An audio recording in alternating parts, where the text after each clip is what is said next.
Baik, Assalamualaikum warahmatullahi wabarakatuh. Selamat pagi semuanya, Bapak Ibu hadirin webinar yang diselenggarakan oleh Dinas Ketahanan Pangan Kota Tangerang, ya, yang dimana sebentar lagi sekitar 3 minggu lagi kita akan berada di waktu Idul Adha 1444 Hijriah ya, insya Allah.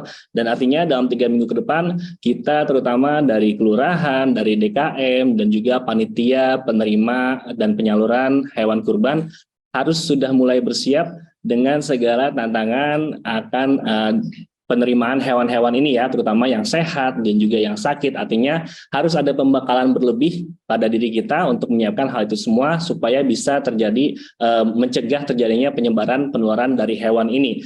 Dan pada hari ini oleh karena itulah dari Dinas Ketahanan Pangan Kota Tangerang menyelenggarakan webinar ini supaya menjadi input buat kita semua terutama panitia agar bisa bersiap dengan judul penyelenggaraan pemotongan hewan kurban 1444 Hijriah di tengah situasi penyakit mulut dan kuku PMK, Lumpy Skin Disease atau LSD, dan juga kewaspadaan terhadap penyakit pes diabetes ruminant PPR yang saat ini sudah menyerang wilayah Asia Tengah, Asia Timur, dan juga tetangga kita di ASEAN adalah negara Thailand. Jadi artinya kita di Indonesia harus juga mulai bersiap akan adanya serangan wabah pes diabetes ruminant ini ya, yang juga cukup berbahaya bagi hewan-hewan ternak kita semua.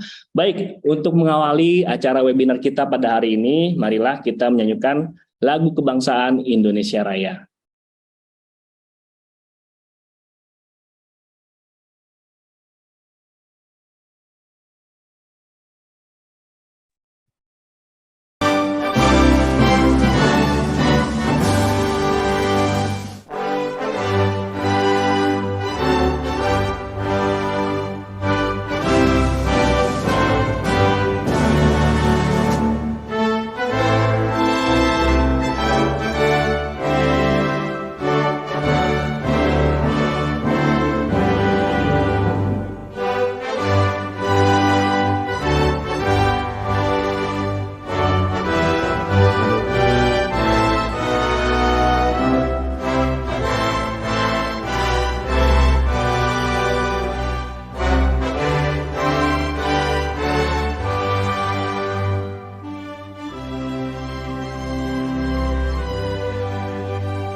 Baik, terima kasih. Semoga bisa menambah semangat kita untuk belajar pada webinar hari ini ya. Selanjutnya adalah laporan Kepala Dinas Ketahanan Pangan Kota Tangerang yang diwakili oleh Kepala Bidang Pertanian kepada Dr. Ibnu Arifianto. Kami persilahkan.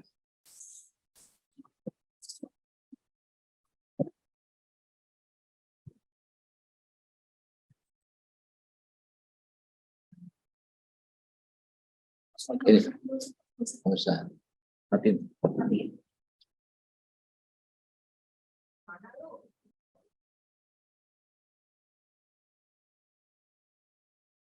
terima kasih. Bismillahirrahmanirrahim. Assalamualaikum warahmatullahi wabarakatuh. Waalaikumsalam warahmatullahi wabarakatuh.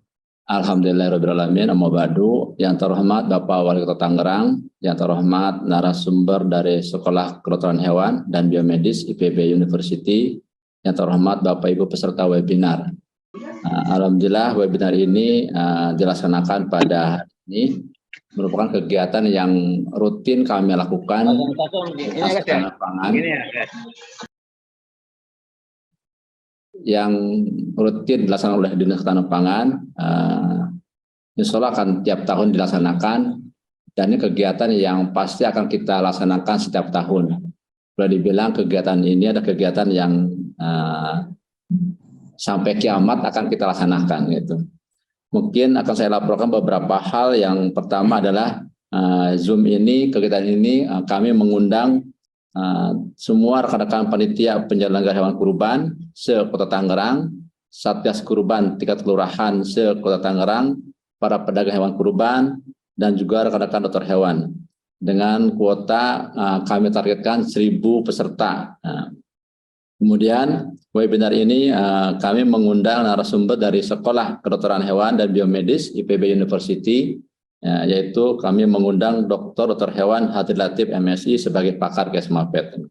Dan perlu saya laporkan juga kepada Pak Wali bahwa tim monitoring hewan kurban setiap tahun ya kami akan mempersiapkan sebanyak 240 orang, terdiri dari 7 orang dokter hewan dari Dinas Ketahanan Pangan, 8 dokter hewan non-PNS, THE dan penyuluh, serta 208 orang Satgas hewan kurban yang akan kami rekrut dan akan kami latih untuk kami sebar ke semua kelurahan yang ada di Kota Tangerang. Dan sebagai laporan juga bahwa setiap tahun kami dari Dinas Ketahanan Pangan memeriksa hewan kurban atau pedagang hewan kurban sebanyak kurang lebih 200 titik lapak pedagang hewan kurban, dan rata-rata yang diperjualbelikan itu di atas 10.000 ekor. Untuk tahun 2022 kemarin itu ada 12.500 lebih. Kita periksa, kita pastikan hewan kurban yang diperdagangkan itu sehat dari penyakit PMK, LSD, dan penyakit lainnya yang menular. Dan sampai dengan akhir bulan Mei ini tercatat ada sekitar 1.330 ekor sapi, 460 ekor, dan kambing 870 ekor. Itu umumnya dari luar Tangerang, dari Bima, Jawa Tengah, dan Lampung Tengah. Sedangkan pada hari H, kami juga akan mengawasi sekitar 1.500 titik pemotongan, cukup banyak. Makanya kami rekrut teman-teman Satgas tingkat kelurahan untuk bisa membantu kami memantau hewan kurban yang ada di wilayah masing-masing. Totalnya sekitar 20.000 ekor dipotong atau disembelih di Kota Tangerang. Dan situasi saat ini sampai dengan pertengahan tahun ini menjelang Idul Kurban, alhamdulillah semua penyakit PMK terkendali, sudah kami vaksinasi, dan juga pastikan hewan-hewan kurban yang datang ke Kota Tangerang itu sudah divaksinasi dengan ada ID card ear tag-nya atau tanda pada telinga yang warna kuning itu. Demikian laporan yang kami sampaikan. Selanjutnya mohon kiranya Bapak Wali Kota untuk membuka acara ini. Terima kasih atas perhatiannya. Wassalamualaikum warahmatullahi wabarakatuh. Assalamualaikum warahmatullahi wabarakatuh. Baik, terima kasih kepada Bapak Dr. Ibnu Arifianto yang telah menyampaikan laporan.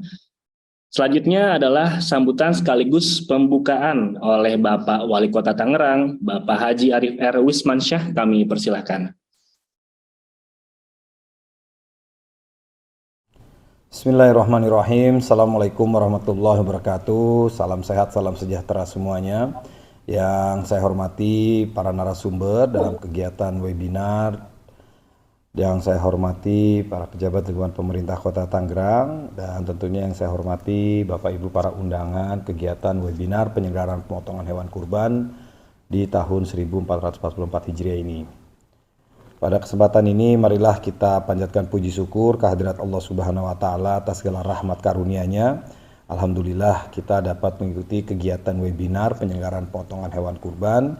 Semoga kita semua senantiasa diberikan nikmat sehat walafiat, berkah, selamat ya, dan tentunya salawat beserta salam semoga tercurah kepada junjungan kita Nabi besar Muhammad SAW. Bapak Ibu hadirin sekalian, dalam rangka persiapan pelaksanaan ibadah kurban di Hari Raya Idul Adha 1444 Hijriah yang insya Allah akan dilaksanakan di bulan Juni 2023 ini, Pemerintah Kota Tangerang melalui Dinas Ketahanan Pangan menyelenggarakan webinar untuk para petugas pemeriksa hewan kurban dan panitia penyelenggara pemotongan hewan kurban 1444 Hijriah. Seperti kita ketahui bersama bahwa pada tahun lalu penyakit mulut dan kuku menjadi wabah penyakit hewan yang cukup memprihatinkan di Indonesia. Alhamdulillah pada tahun ini PMK telah berangsur-angsur dapat dikendalikan melalui vaksinasi PMK pada ternak sapi dan kerbau.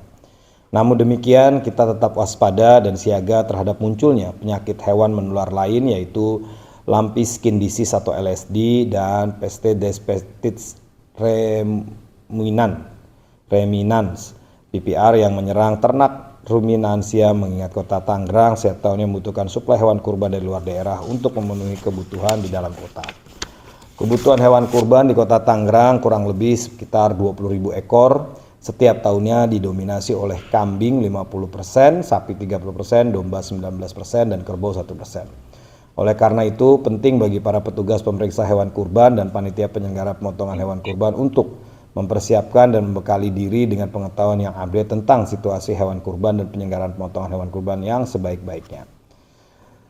Di akhir sambutan saya, Bapak Ibu sekalian, dengan mengucapkan Bismillahirrahmanirrahim, kegiatan webinar penyelenggaraan pemotongan hewan kurban dengan ini kita buka. Semoga kita semua senantiasa mendapatkan rahmat, ridho, dan bimbingan dari Allah Subhanahu wa Ta'ala, dan tentunya kita senantiasa memberikan manfaat maslahat untuk kemajuan Kota Tangerang.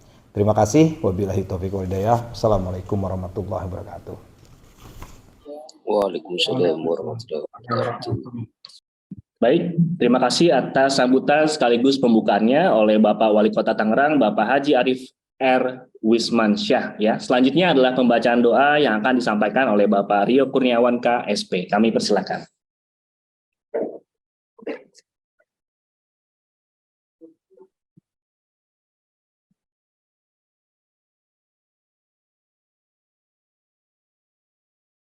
Baik, bismillah. Assalamualaikum warahmatullahi wabarakatuh. Assalamualaikum warahmatullahi wabarakatuh. Ibu, sebelum narasumber memaparkan artinya, kita bersama-sama untuk berdoa. Semoga Allah memberikan rahmatnya kepada kita semua dan semoga Allah meridhoi kegiatan hari ini. Juga semoga ilmu yang disampaikan oleh narasumber dapat bermanfaat bagi kita semua, untuk Bapak Ibu sekalian dan juga para jamaah masjid yang ada di Kota Tangerang.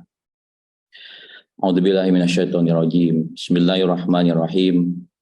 Hamdan syakirin, hamdan na'imin, hamdan yu'afi ni'amahu wa yukafiu mazidah. Ya Rabbana lakal hamdu kama yanbaghi li jalali karim wa azimi sultani. Allahumma sholli ala Muhammad wa ala ali Muhammad. Ya Allah, ya Rahman, ya Rahim. Puji syukur kami panjatkan kehadirat-Mu atas segala nikmat dan karunia-Mu, sehingga pagi ini kita bisa berkumpul pada acara webinar penyelenggaraan pemotongan hewan kurban di Kota Tangerang tahun 1444 Hijriah. Ya Allah yang Maha Mengetahui, tunjukkanlah kepada kami bahwa yang benar itu memang benar, dan berikanlah kami kemampuan untuk menegakkannya. Serta tunjukkanlah kepada kami bahwa yang salah memang salah adanya, dan berikan kemampuan kepada kami untuk menghindarinya. Ya Allah, ya Rahman, ya Rahim, jangan Kau bebani kami melainkan sesuai dengan kemampuan kami. Jangan hukum kami jika kami lupa atau bersalah, dan lindungilah kami dari segala musibah. Ya Allah Al-Muhaimin, kami berlindung kepadamu dari rasa sedih dan duka. Kami berlindung kepadamu dari rasa lemah dan malas, dan kami berlindung kepadamu dari kesalahan yang terlanjur kami lakukan. Ya Allah yang Maha Pengasih dan Maha Penyayang, berikanlah kami kesehatan, kekuatan, serta lindungan-Mu, sehingga kami dapat menjalankan seluruh amanah yang dibebankan kepada kami dengan baik. Rabbana atina fid dunya hasanah, wa fil akhirati hasanah, wa qina adzabannar. Subhana rabbika rabbil izzati amma yasifun, wa salamun alal mursalin, walhamdulillahi rabbil alamin. Wassalamualaikum warahmatullahi wabarakatuh. Waalaikumsalam warahmatullahi wabarakatuh. Baik, demikianlah pembacaan doa oleh Pak Rio Kurniawan ya. Dan supaya lebih semangat lagi kepada seluruh peserta, kita sampaikan bahwa di sini Dinas Ketahanan Pangan Kota Tangerang juga menyiapkan 3 buah door prize menarik ya nanti bagi para penanya terbaik tentu saja. Jadi harapannya para peserta Bapak Ibu hadirin sekalian bisa menyimak ya materi yang akan disampaikan oleh narasumber secara seksama. Sebelum kita mulai, kita sampaikan juga kepada seluruh Bapak Ibu hadirin untuk mengisi link daftar hadir yang telah di-share oleh panitia di kolom chat ya. Bisa diklik dan diisi karena nanti juga akan berkepentingan untuk pengiriman materi dari narasumber kita melalui email yang sudah di-submit datanya ya. Baik, sebelum kita panggil narasumber kita pada pagi hari ini, saya akan coba bacakan riwayat hidup ataupun kurikulum vitae dari narasumber kita ya. Beliau adalah Dr. Hewan Hadri Latif MSI yang merupakan lektor kepala ya di Sekolah Kedokteran Hewan dan Biomedis IPB University, lahir di Lasusua, Sulawesi Tenggara pada 20 Januari 1978. Kantor dan rumah beliau terletak di Bogor, Jawa Barat. Kemudian riwayat pendidikan S1 dan program profesi dokter hewan di IPB University atau dulu Institut Pertanian Bogor ya. Kemudian program magister S2 di bidang studi kesehatan masyarakat veteriner ya. Dan S3-nya, nah ini jauh sekali nih, di Institut Veterinary Justus Liebig Gießen Jerman ya. Jadi Pak Dr. Hadri ini belajar sampai ke Jerman ya. Artinya ekspertis beliau sudah tidak perlu diragukan lagi. Kemudian riwayat pekerjaan pengalaman profesional Dr. Hadri dari 2001 merupakan dosen di Sekolah Kedokteran Hewan dan Biomedis IPB University. Kemudian juga sebagai Komisi Ahli Kesehatan Hewan Kesmafet dan Karantina Pertanian Kementerian Pertanian Republik Indonesia, Kepala Akreditasi dan Sertifikasi IPB University, Auditor Animal Welfare Nasional dan Internasional (SKAS), kemudian juga sebagai Auditor Penetapan Negara dan Unit Usaha dalam rangka pemasukan produk asal hewan ke wilayah Republik Indonesia. Kemudian 2015 hingga 2019 merupakan Sekretaris Jenderal Asosiasi Kesmafet Indonesia dan sejak 2015 hingga sekarang menjadi tenaga ahli Komite Akreditasi Nasional KAN untuk audit LSPR ISO 17065 GMP Plus dan HACCP. Wah, ini keren banget nih. Kemudian penghargaan internasional Dr. Hadri pada tahun 2005 mendapatkan Hills Award Asian Association of Veterinary Schools. Wah, ini panjang banget ya CV-nya dan tentu saja akan sangat menarik untuk membawakan materi pada hari ini. Selamat pagi Dr. Hadri, Assalamualaikum. Selamat pagi, Pak. Ini saya tuh lupa namanya nih, siapa nih dokter? Binol, Dok. Pak Dokter Binol ya, Dokter Binol ya. Ya, kabar sehat Dok Hadri? Alhamdulillah. Alhamdulillah. Posisi dari Bogor sekarang? Ya lagi di Bogor ini kebetulan bimbing koas minggu ini makanya bisa minta supaya jam 10 begitu. Oke, siap. Dok Hadri, mungkin boleh kasih bocoran sedikit nih tentang tema webinar kita pada hari ini. Ini kan persiapan penyelenggaraan pemotongan hewan kurban di tengah situasi PMK, LSD, dan sekarang tambahannya adalah PPR ini yang kita perlu waspada. Boleh nggak dikasih bocorannya sedikit? Ya, jadi ya sebelumnya saya menyapa dulu semuanya. Assalamualaikum warahmatullahi wabarakatuh. Para peserta, ya kemudian tadi ya dari yang kami hormati tentunya Bapak Wali Kota Tangerang gitu ya, kemudian Bapak Kepala Dinas Ketahanan Pangan, Kepala Bidang Pertanian dan seluruh staf ya di lingkup dinas namanya Ketahanan Pangan ya. Betul. Baik Pak Dr. Binol, jadi memang ya selalu ada sesuatu yang baru ya pada waktu kurban. Tahun sebelum-sebelumnya ada COVID, kemudian kita ada PMK, sekarang ada LSD dengan PPR gitu ya. Tapi intinya bahwa apapun itu insya Allah kita diberi ujian itu pasti karena dianggap kita mampu untuk bisa mengatasinya begitu ya.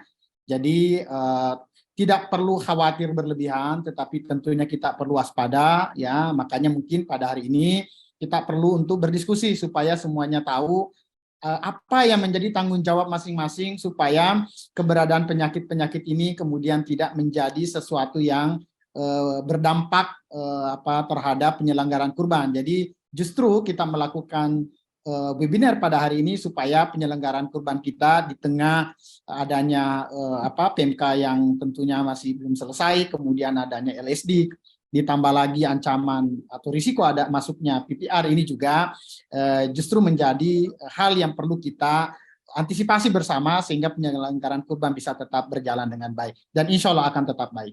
Mungkin itu Pak Dr. Binol ya. Siap, Dok Hadri. Artinya di sini kita mencoba menciptakan kader-kader yang nanti akan menjadi penyampai informasi kepada masyarakat luas ya, Dok Hadri ya, bahwa penyakit ini sebenarnya masih bisa kita antisipasi dan kita bisa menyelenggarakan pemotongan hewan kurban yang aman gitu ya, Dok Hadri ya. Insya Allah. Baik, oke Dok Hadri, selama sekitar 1,5 jam ke depan kita akan mendapatkan materi dari Dok Hadri dan juga nanti kita akan lanjutkan dengan sesi diskusi ya. Dan oleh karena itu waktu dan layar kami persilahkan Dok Hadri. Baik, jadi mungkin sekitar pemaparan dikasih waktu berapa nih Dr. Binol? Sekitar 45 menit Dok. Oke baik ya. Saya izin share screen dulu ya.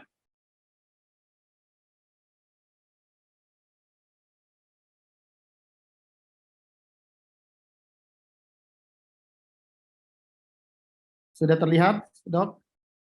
Sudah, Dok Hadri, minta tolong di full screen. Terima kasih. Oke.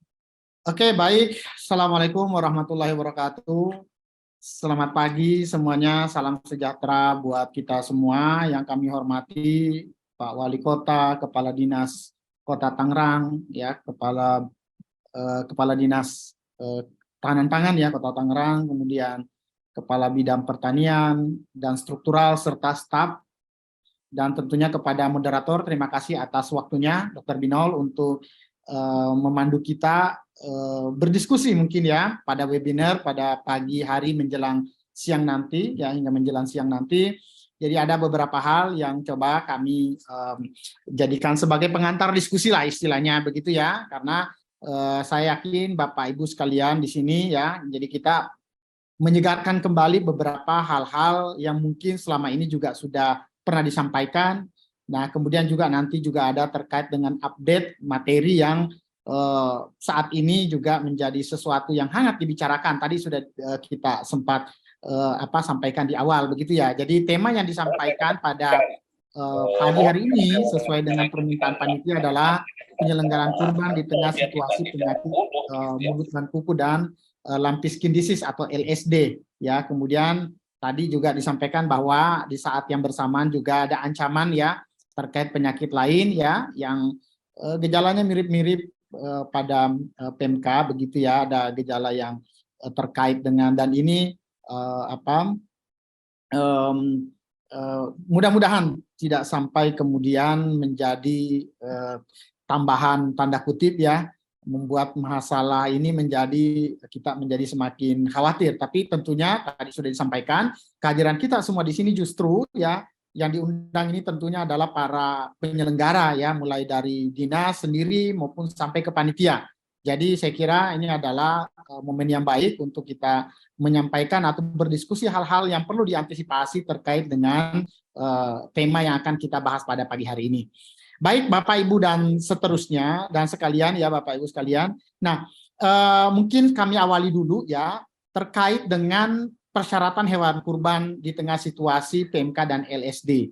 Jadi hari ini saya kemarin sempat tanya panitia, kebetulan narasumbernya cuma satu, jadi mungkin saya nyerempet tanda kutip beberapa hal yang memang mungkin perlu kita ketahui bersama karena nanti ini tidak hanya bicara teknis ya Dr. Binol ya, tetapi juga ada hal nanti yang terkait juga terkait dengan syariahnya. Meskipun saya tidak akan menyampaikan secara detail di sini, tapi monggo nanti kalau ada hal yang ingin didiskusikan begitu ya. Bahwa pada intinya bahwa penyelenggaraan kurban itu apalagi dengan adanya penyakit-penyakit yang memang tadi sudah disampaikan, ini tentunya ada persyaratan ya. Pertama pasti adalah terkait dengan persyaratan syariat Islam. Karena kurban ini adalah kegiatan ya yang memang berhubungan dengan syariah. Jadi tidak bisa tidak ya ada syariah ya yang mengatur terkait dengan persyaratan hewan yang akan dikurbankan. Yang kedua adalah ada persyaratan administrasi dan teknis.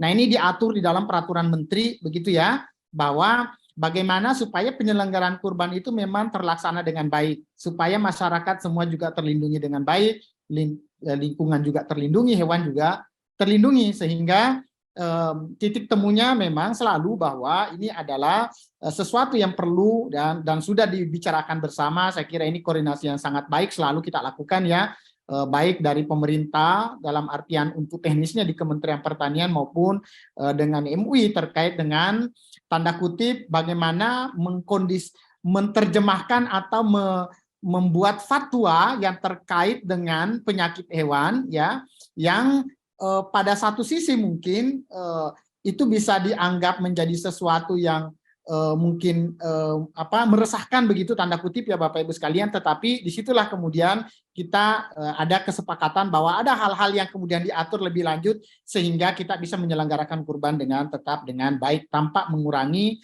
makna dari kurban itu sendiri. Nah, acuan syariahnya nanti silakan Bapak Ibu sekalian, mungkin panitia juga tentunya sudah punya ini ya fatwa Majelis Ulama dan ini masih berlaku ya terkait dengan hukum dan panduan pelaksanaan ibadah kurban dalam situasi wabah PMK. Kemudian mungkin dalam mungkin hari ini atau beberapa hari ke depan fatwa MUI terkait dengan kejadian penyakit penyakit kulit berbenjol ya atau lumpy skin disease ya. Ini bahasa Indonesianya adalah mungkin agak kurang enak memang dengernya gitu ya. Kayaknya lebih keren bilang LSD gitu ya. Ya bahasa di Indonesiakannya itu adalah ini sudah saya mengutip ini karena ini sudah ada di dalam surat edaran. Jadi sudah resmi digunakan sebagai bahasa Indonesia adalah penyakit kulit berbenjol begitu ya. Nah, ini akan segera terbit. Mungkin hari ini akan ditandatangani. Ya, secara substansi sudah sempat disampaikan oleh Ketua Komisi Fatwa MUI. Nah, itu juga nanti akan saya sedikit kutip terkait dengan nanti persyaratan hewan ya, meskipun tidak dalam konteks sebagai menyampaikan secara detail terkait dengan terkait syariahnya, tapi kami hubungkan dengan aspek teknis terkait tadi persyaratan yang perlu diketahui bersama oleh kita ya terkait dengan keberadaan paling tidak kedua penyakit ini yang saat ini secara resmi sudah ada di Indonesia. Nah, kemudian dari aspek teknisnya ya sudah ada surat edaran tahun lalu tentang pelaksanaan kurban ya. Ya, ini sudah ada terkait dengan wabah PMK. Ini masih berlaku juga ya. Kemudian surat edaran terbaru ya baru kemarin ya terkait dengan pelaksanaan kurban dan pemotongan hewan dalam pencegahan penyebaran penyakit kulit berbenjol atau lumpy skin disease ya dan kewaspadaan terhadap penyakit ruminants gitu ya. Ini juga sudah the ruminants ini juga menjadi sesuatu yang perlu diwaspadai meskipun mungkin hari ini sesuai dengan mirip-mirip sebenarnya tanda kutip ya dalam konteks pengendalian karena ini sebenarnya yang kita lakukan nanti adalah sekaligus begitu ya, mungkin memilah-milah di lapangan nanti meskipun nanti terkait dari masing-masing penyakit ini ada ketentuan ya yang mengikutinya ya, baik itu PMK ya penyakit mulut dan kuku, kemudian penyakit kulit berbenjol atau lumpy skin disease maupun penyakit pet ruminants ya yang atau PPR yang ini juga menjadi sesuatu yang mudah-mudahan tidak menjadi serius ke depan begitu. Nah, kemudian tentunya masing-masing daerah juga mengeluarkan peraturan daerah ya yang terkait dengan pengendalian penyakit ini dalam rangka penyelenggaraan kurban. Jadi ini adalah sebagai dasar kita di dalam penyelenggaraan kegiatan kurban pada tahun ini. Mungkin sekilas ya hanya tidak mendetail, cuman menyampaikan saja, mereview kembali. Ini cuman singkat saja bahwa ini adalah penyebabnya adalah virus begitu ya. Ya atau virus kalau untuk PMK begitu ada beberapa serotipe saya tidak perlu menjelaskan ya intinya bahwa penyakit ini telah mewabah di Indonesia ya dan hampir ya beberapa daerah progresnya positif ya tadi juga sudah disampaikan oleh Kabid Pertanian bahwa kondisi di Tangerang ini cukup terkendali begitu ya. Nah, kenapa ini kemudian menjadi perhatian karena memang di dalam penyebaran penyakit ini PMK ini termasuk yang paling gampang menyebar. Ya, dan kita sudah ketahui, tapi alhamdulillah beberapa tindakan sudah dilakukan oleh pemerintah, terutama terkait dengan vaksinasi ya, kemudian pengaturan lalu lintas. Saat ini penyakit ini relatif boleh dikatakan sangat progresnya, pengendaliannya ini sangat baik, sehingga beberapa daerah termasuk Kota Tangerang mungkin saat ini juga sudah dalam kondisi yang terkendali. Ya, Meskipun perlu diantisipasi karena tadi disampaikan bahwa penyelenggaraan kurban ini tentunya lalu lintas ternak ini kadang-kadang tidak mudah juga sepenuhnya untuk diawasi oleh kita semua meskipun ada ketentuan-ketentuan yang terkait dengan hal tersebut. Nah, sehingga ini masih menjadi perhatian kita bersama. Kemudian yang lumpy skin disease gitu ya. Ini penyebabnya adalah virus grup Pox sebenarnya ya, Poxviridae ya, lumpy skin disease virus atau virus ya. Nah, ini mungkin perlu kami sampaikan di sini sedikit ya kepada Bapak Ibu sekalian ya bahwa penyakit ini penularannya terutama ini melalui vektor. Jadi lalat ya, ini sebutnya ini lalat kandang begitu ya, bisa menghisap darah ya pada hewan.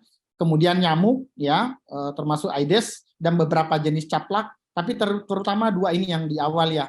Ini mungkin yang paling besar dan beberapa sumber menyatakan bahwa ini juga bisa menular antar hewan secara langsung maupun tidak langsung ya.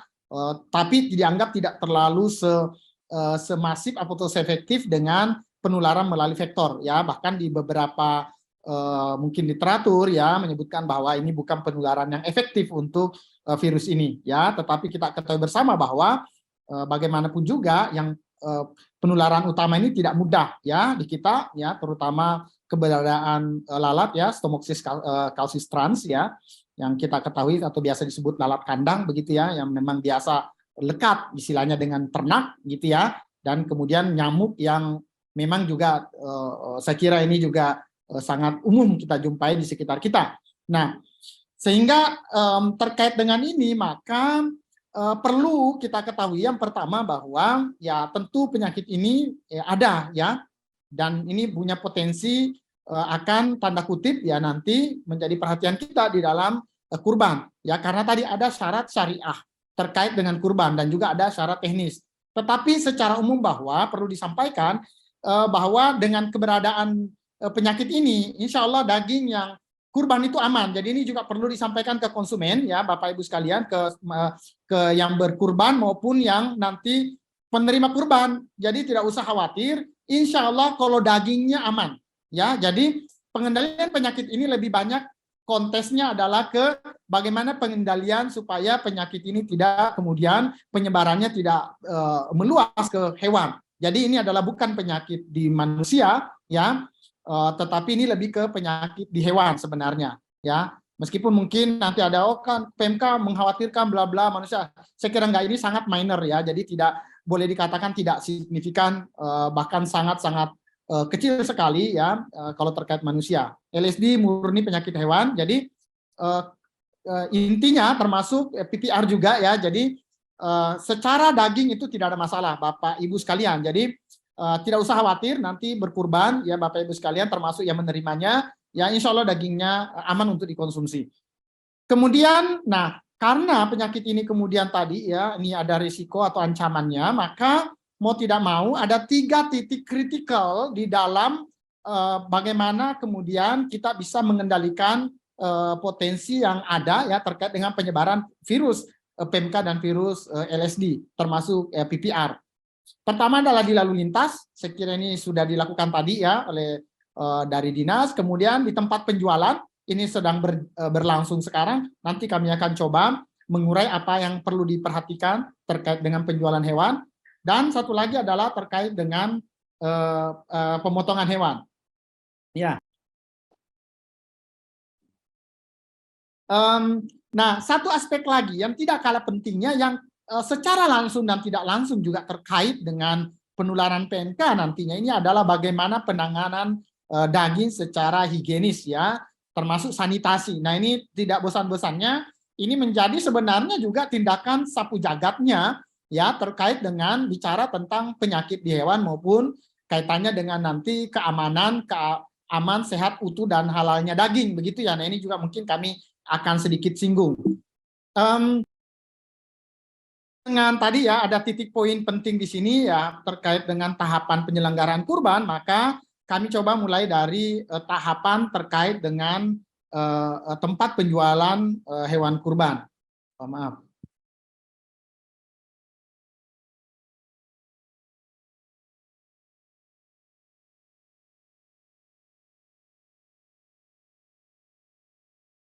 Sorry ke ini.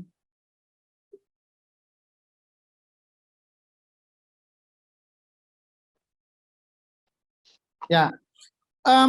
Nah, ini mohon menjadi perhatian bersama Bapak Ibu sekalian ya. Jadi memang di dalam ketentuan dalam surat edaran ya, baik yang terkait dengan PMK maupun dengan LSD ya, itu disampaikan di sana bahwa tempat ya penyelenggaraan kurban ini ya itu harus mendapatkan persetujuan. Nah, ini mohon tidak dimaknai sebagai sesuatu kerumitan, tetapi justru pertama dengan adanya persetujuan pasti ada proses di awalnya adalah pelaporan. Jadi artinya paling tidak dinas itu akan merecord atau mendata tempat-tempat penyembelihan yang tadi dari informasi disampaikan oleh Kepala Bidang tadi kalau nggak salah di Kota Tangerang saja itu sampai 1.500 titik. Bisa dibayangkan Bapak Ibu sekalian ya dengan petugas yang terbatas tadi. Nah dengan tadi ada persetujuan ya tentunya nanti juga mungkin akan lebih mudah terkoordinasikan termasuk hal-hal yang perlu diingatkan begitu ya. Jadi harusnya memang peserta kurban hari ini kita berharap memang pelatihan atau webinar hari ini ya mungkin nanti ya silakan masing-masing wilayah mungkin akan mengadakan tetapi ya mudah-mudahan bisa terpapar paling tidak ya semua titik. Nah, dengan tadi melakukan registrasi atau laporan untuk mendapat persetujuan maka dengan sendirinya kita berharap nanti akan dibantu oleh dinas ya untuk menyampaikan hal-hal apa yang perlu diperhatikan ya di tempat-tempat mulai dari penjualan sampai nanti tempat penyembelihan ya. Jadi mungkin kalau tempat penyembelihan ada 1.500-an ya mungkin ya bisa jadi sampai ratusan tempat untuk penjualan begitu ya. Nah, ini mohon kepada para pedagang untuk melaporkan karena ini nanti terkait dengan surat kesehatan hewan macam-macam ya yang terkait dengan penyelenggaraan penjualan hewan kurban.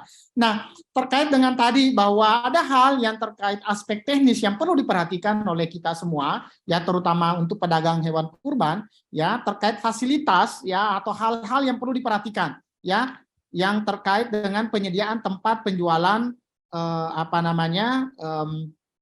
hewan kurban. Yang pertama adalah bahwa memastikan bahwa tempat penjualan hewan kurban ini harus memastikan hewan itu terlindung dari panas dan hujan.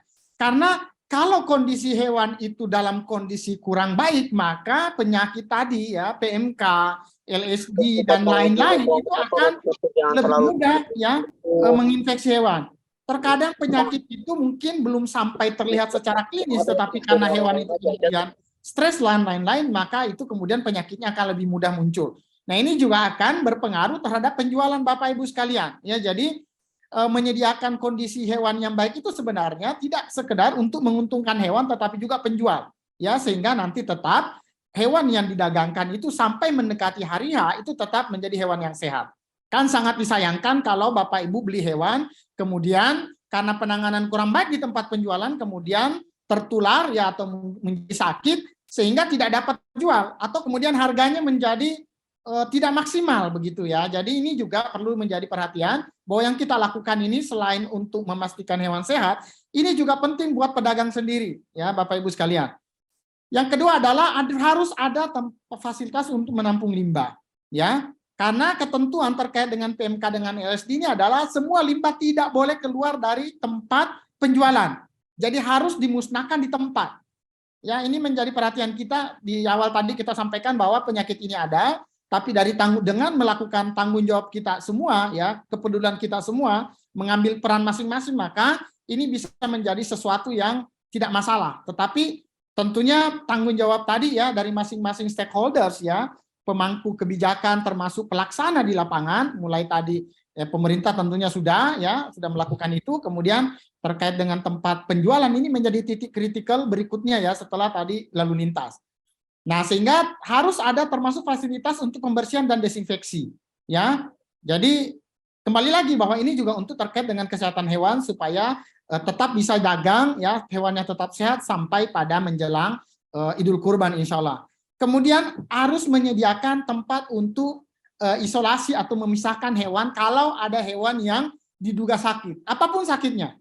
Ya, sehingga tadi dengan terdata tempat itu di dinas akan memberi kontak sehingga kalau ada sesuatu hal maka Bapak Ibu bisa menghubungi dinas ya untuk menetapkan, untuk memutuskan hal-hal yang perlu dilakukan.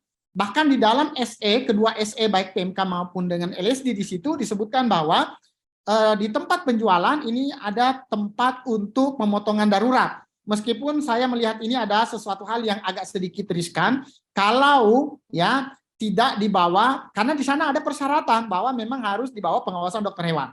Ya, sehingga ini menjadi perhatian kita ya di satu sisi, tetapi ini juga bisa kalau tidak dilakukan dengan baik di satu sisi juga justru bisa bermasalah. Ya, nah sehingga perlu sekali tadi kenapa persetujuan tempat penjualan ini menjadi penting. Sehingga paling tidak bisa terpantau dan bisa terkoordinasi dengan baik dengan Dinas Ketahanan Pangan Kota Tangerang. Kemudian selanjutnya adalah tempat pemotongan.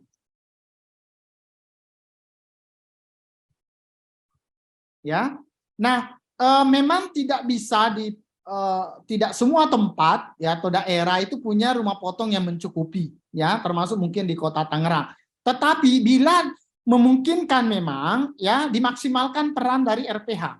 Karena pada kondisi saat ini memang pemotongan terbaik itu adalah di RPH ya. Jadi kalau bisa mengutamakan pemotongan di RPH. Saya contohkan ini sebagai ini saja di tempat saya juga ya, kami itu punya tempat penyembelihan yang sudah relatif baik ya, tetapi kami ya pendekatan kami dengan DKM, alhamdulillah DKM di tempat saya 2 tahun terakhir ini sudah motong di RPH ya. Jadi pemotongan di RPH ini sangat-sangat membantu sebenarnya ya, tetapi ya kita maklumi juga bahwa tidak mungkin ya kapasitas RPH kita tidak memenuhi untuk penyembelihan semua hewan kurban. Tetapi sekali lagi bahwa tolong ya mengupayakan bahwa semaksimal mungkin RPH ini penyembelihan dilakukan di sana. Nah, kalau penyembelihan terpaksa dilakukan di luar dari RPHR ya, dan ini memang secara ketentuan dimungkinkan, maka tadi ya sekali lagi ya sama dengan tempat penjualan maka harus mendapat persetujuan dari pemerintah daerah ya, kabupaten dan kota.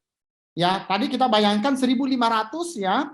Kalau ini tidak terdata maka sangat-sangat beresiko kalau misalnya ditemukan hal-hal yang terkait dengan kedua atau ketiga penyakit yang tadi sudah kita sampaikan.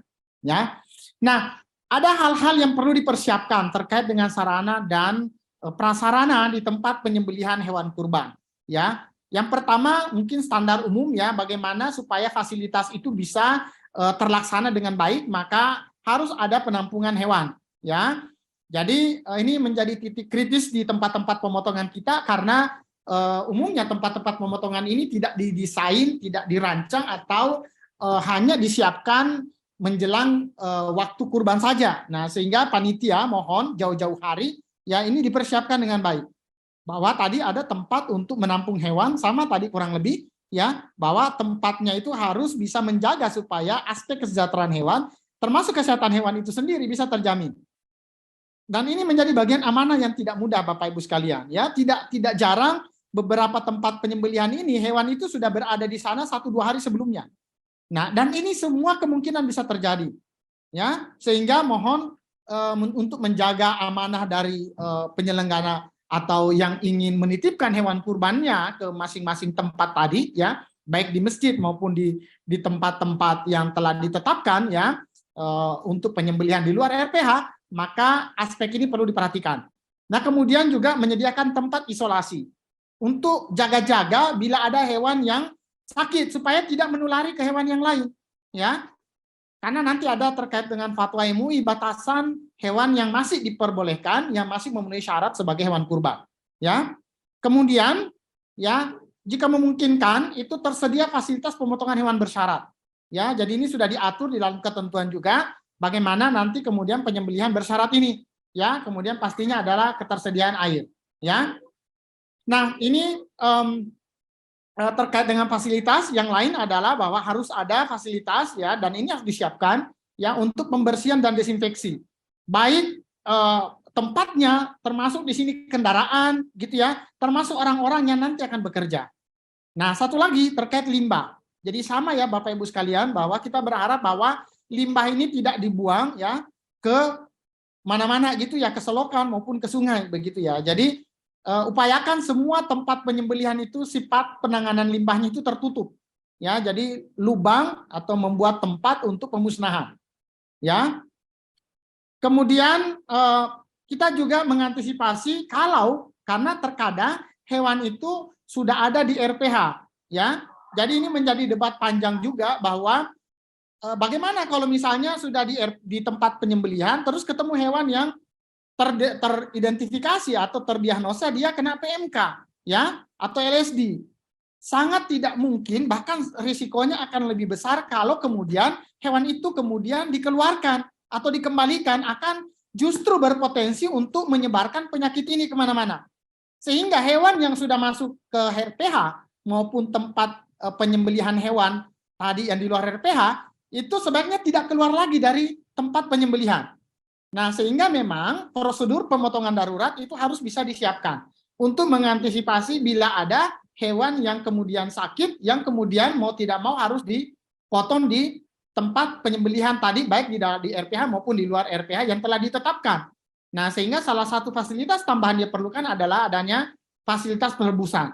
Ya, ini bisa minjem gitu ya.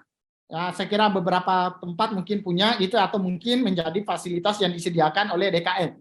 Saya kira kalau jauh-jauh hari menyediakan ini masih memungkinkan.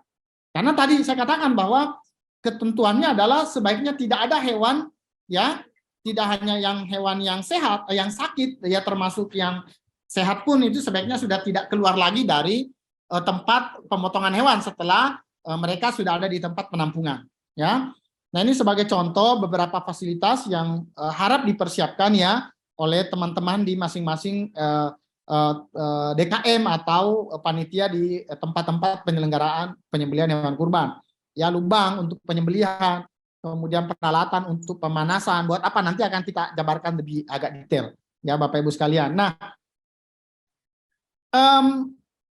saya coba mendekati secara teknis maupun sedikit syariahnya begitu ya Bapak Ibu sekalian, karena hari ini kebetulan saya sebagai tidak ada dari MUI-nya, jadi mungkin sedikit ya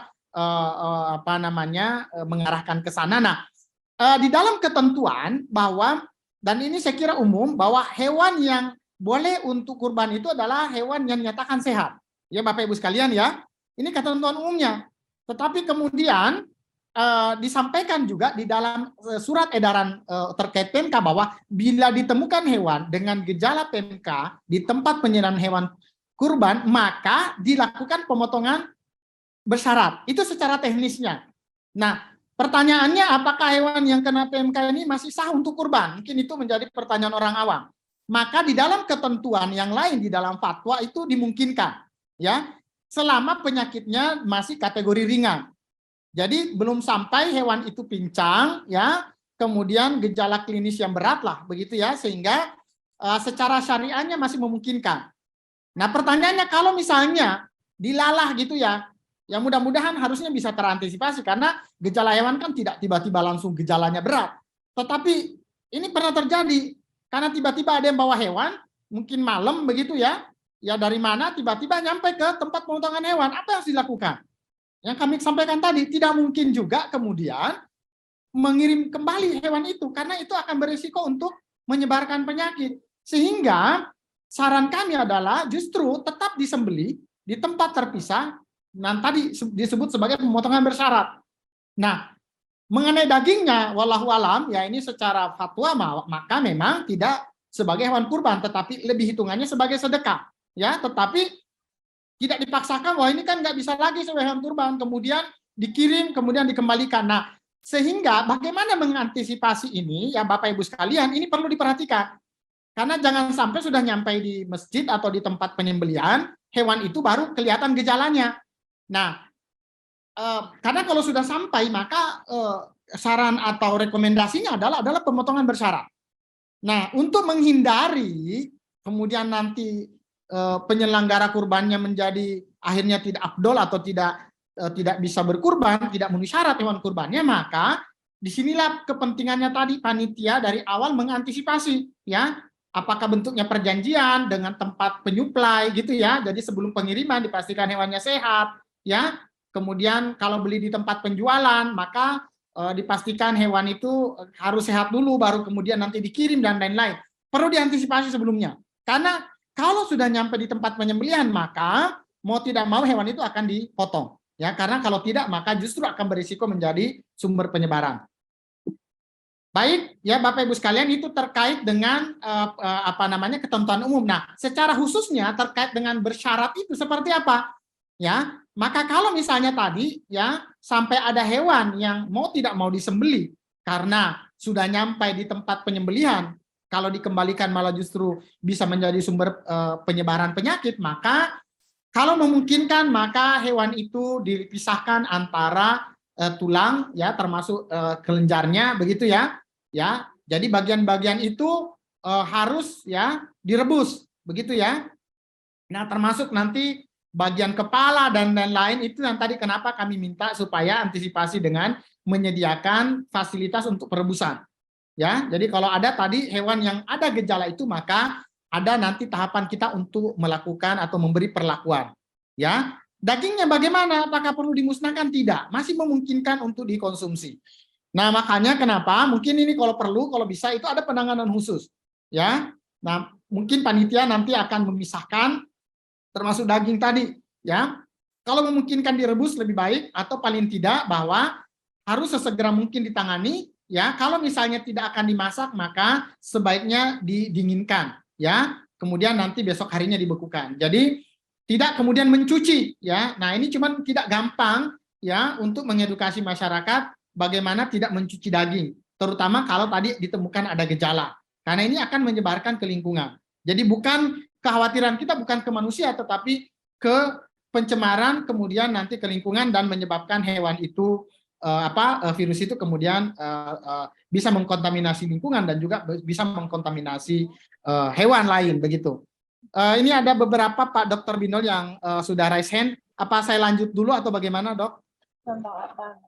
Boleh lanjut dulu saja Dok Adri, sesi diskusi. Baik, yang mau nanya ditahan dulu ya Bapak Ibu sekalian, atau mungkin bisa nulis di di chat ya, chat box nanti supaya bisa dibacakan saat pemaparan selesai.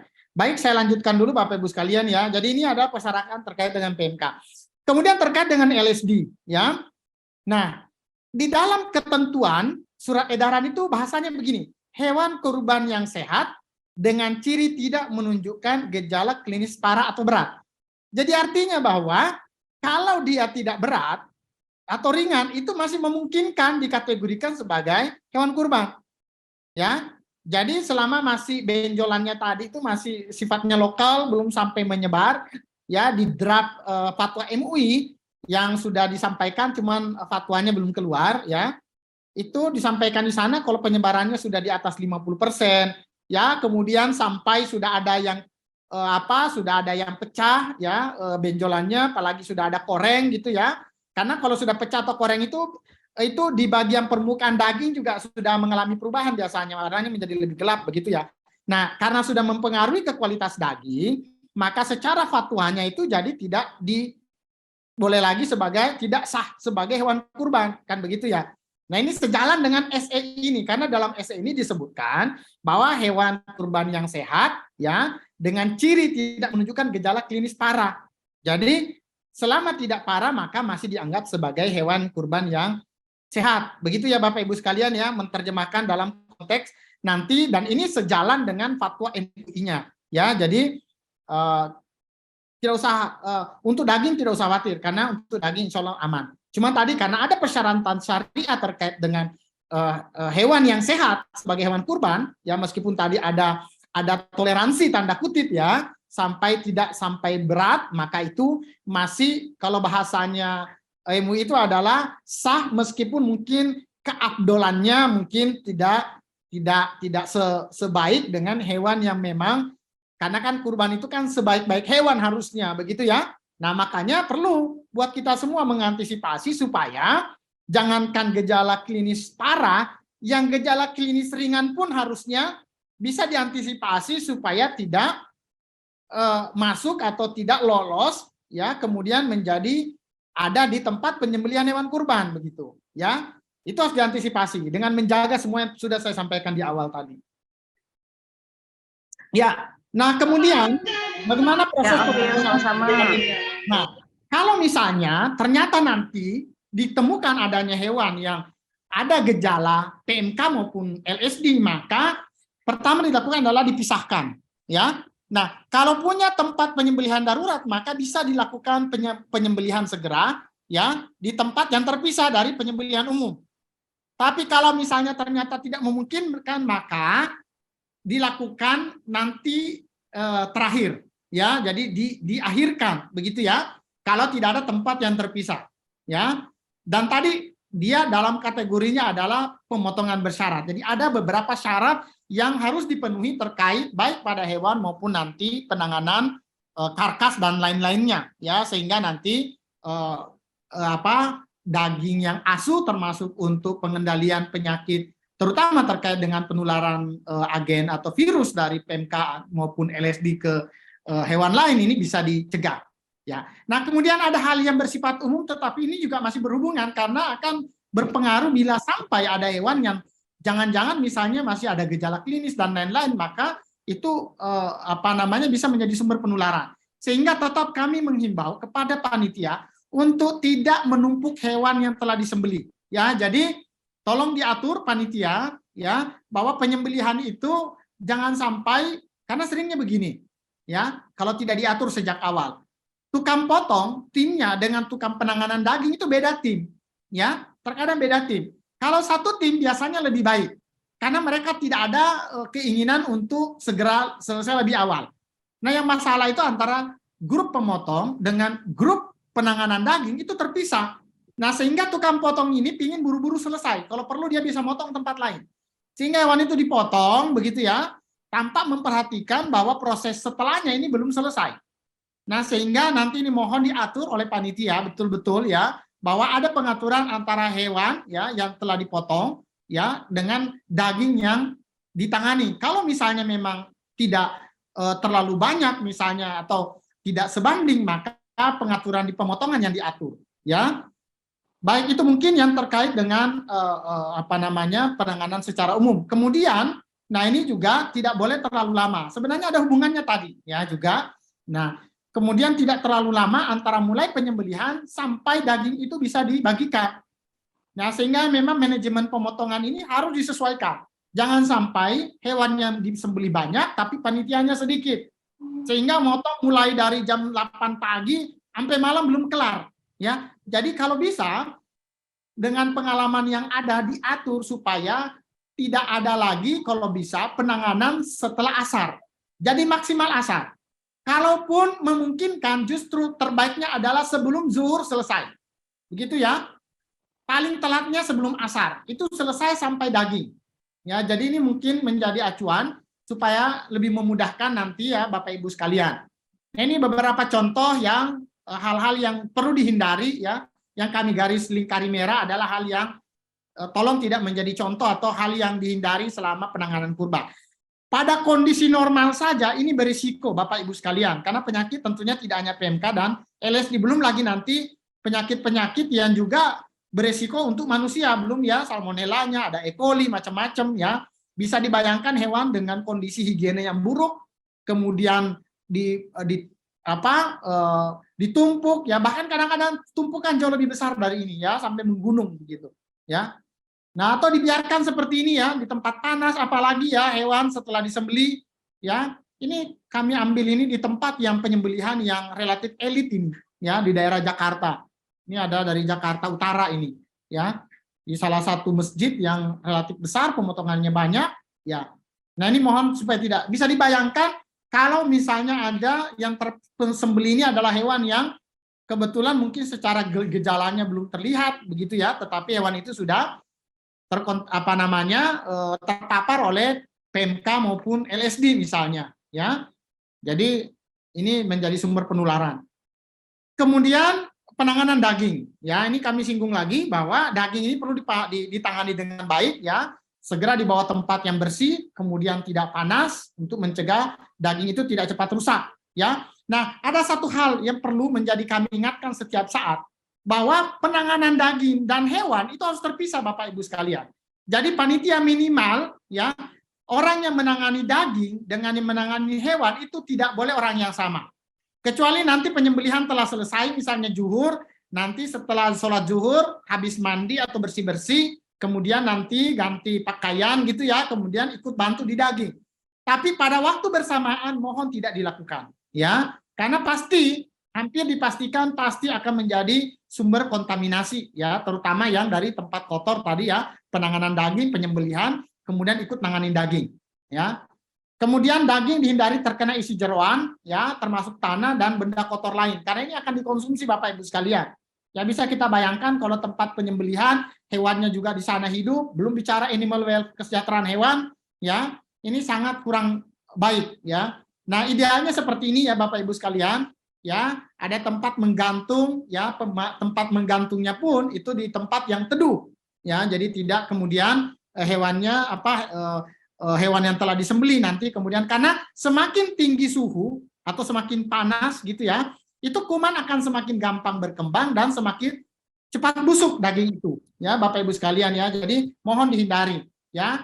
Nah, ini kalau hewan besar, karena tentunya kalau sapi agak sulit, ya.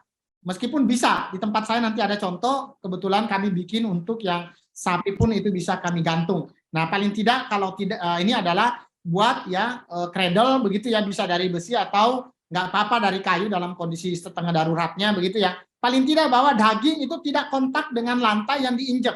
Ya, ini contoh cradle untuk kayu, ya, yang sederhana. Saya kira tidak ada masalah, ya, karena kalau idealnya memang dari bahan yang besi begitu, ya, tapi dalam kondisi kita ketahui keterbatasan masing-masing tempat penyembelihan, maka paling tidak dengan kayu pun tidak ada masalah. Itu jauh lebih baik ketimbang langsung di lantai, ya. Ini yang mungkin sederhananya bisa disiapkan oleh Bapak dan panitia, ya, di masing-masing tempat penyembelihan, ya. Jadi buat dari kayu sekitar 1,5 meter begitu, ya, nanti dipotong 2 gitu, ya, sekitar, jadi kaso 1 meter 4 meter itu cukup sebenarnya bisa dibuat, ya, dari satu batang bukan kaso, balok gitu, ya. 4 meter itu bisa untuk satu, jadi 1,5 kemudian nanti di ujungnya 40 dengan 60 itu, ya. Oke, baik Bapak Ibu sekalian, nah ini contoh di tempat saya kebetulan, ya, kami di DKM, tapi ya karena ada penyakit PMK dengan LSD tahun ini, mulai tahun lalu, ya, karena antisipasi kami nggak gunakan, kami motong di RPH, ya. Mungkin tahun depan kalau sudah ini lagi ada kemungkinan balik lagi, ya, kami sudah antisipasi itu pun sudah dengan menggunakan hoist begitu, ya, jadi sapi itu digantung, ya. Nah, kemudian bagaimana penanganan lanjut terhadap daging kurban, ya mulai dari awal daging dan jeroan itu harus dipisah sampai nanti dikemas, ya. Jadi sejak awal sudah harus dipisah, penanganannya pun harus terpisah, ya. Jadi penanganan jeroan tidak boleh di tempat penanganan daging. Karena tadi banyak hal terkait dengan penyakit yang kita sebutkan tadi gitu, ya. Jadi kalau PMK itu memang lebih banyak di sapi begitu, ya. Kalau di domba nggak kelihatan. Kalau LASD itu lebih banyak juga di sapi dan kerbau. Kalau PPR lebih banyak adanya di domba dan kambing begitu, ya, di ruminansia kecil, ya. Jadi dan beberapa tadi terutama untuk PMK dengan LSD gitu, ya, semua bagian termasuk jeroan tadi ini sangat berpotensi untuk penyebaran, sehingga mohon dari awal juga penanganannya agak dipisah begitu, ya. Nah, jangan sampai, ya, ini foto-foto yang umum, ya, buat kita mungkin umum, ya, tapi ini mohon supaya tidak dicontoh, ya Bapak Ibu sekalian, ya. Sendal jepit nanti habis dari kamar mandi, habis nginjak nanti daging ditangani. Ya, ini kita harus ingat kembali bahwa penyelenggaraan kurban itu adalah ada konsep halalan toyibannya, Bapak Ibu sekalian, tidak hanya halal, ya, tapi juga toyib. Dan harusnya kita memberi yang terbaik. Jadi saya sering mengatakan bahwa kurban itu adalah pastinya tidak mungkin, ya, di syariatnya disyaratkan hewannya terbaik. Bahkan penampilan hewan aja sebenarnya itu dipilih yang terbaik, ya, yang paling ganteng, yang paling cakep, ya. Mengenai jantan betina memang ini bukan syariah, ya, tetapi karena ini kebijakan kementerian, maka memang kita selalu mengatakan bahwa kalau kurban itu jantan. Secara syariah sebenarnya tidak harus, ya.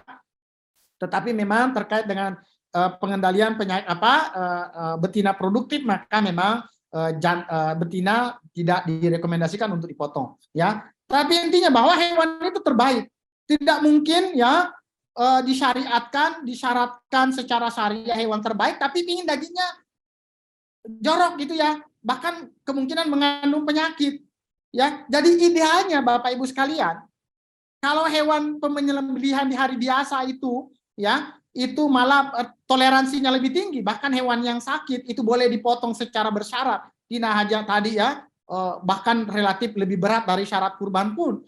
Artinya bahwa hewan kurban itu spek hewannya itu jauh lebih baik.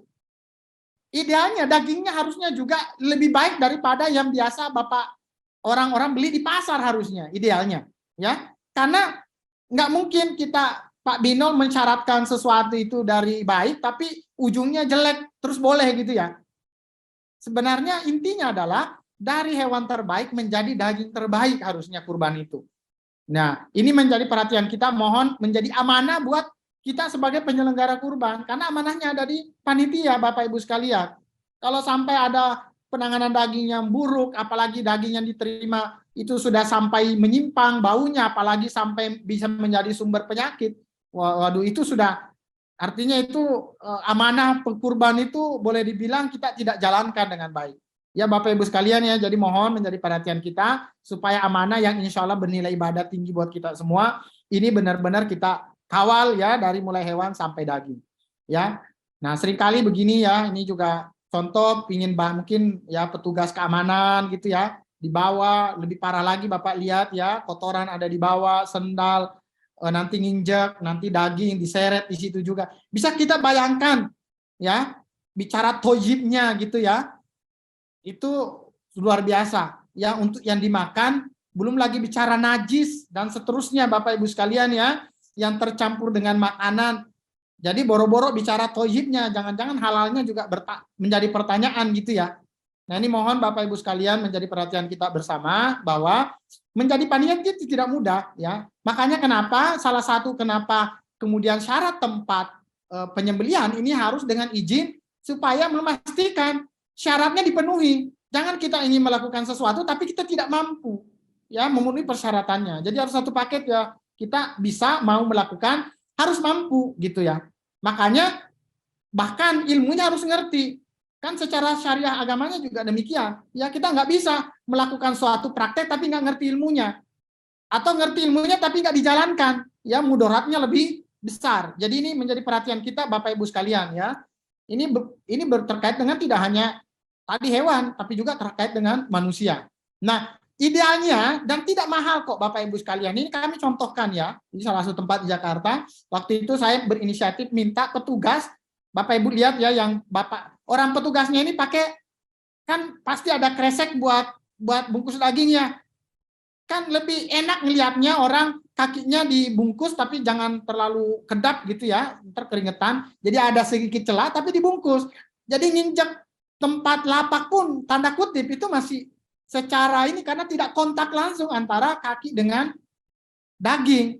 Karena kalau nginjek pakai sendal dari mana-mana, nginjek terpal, kan biasa pakai terpal gitu ya.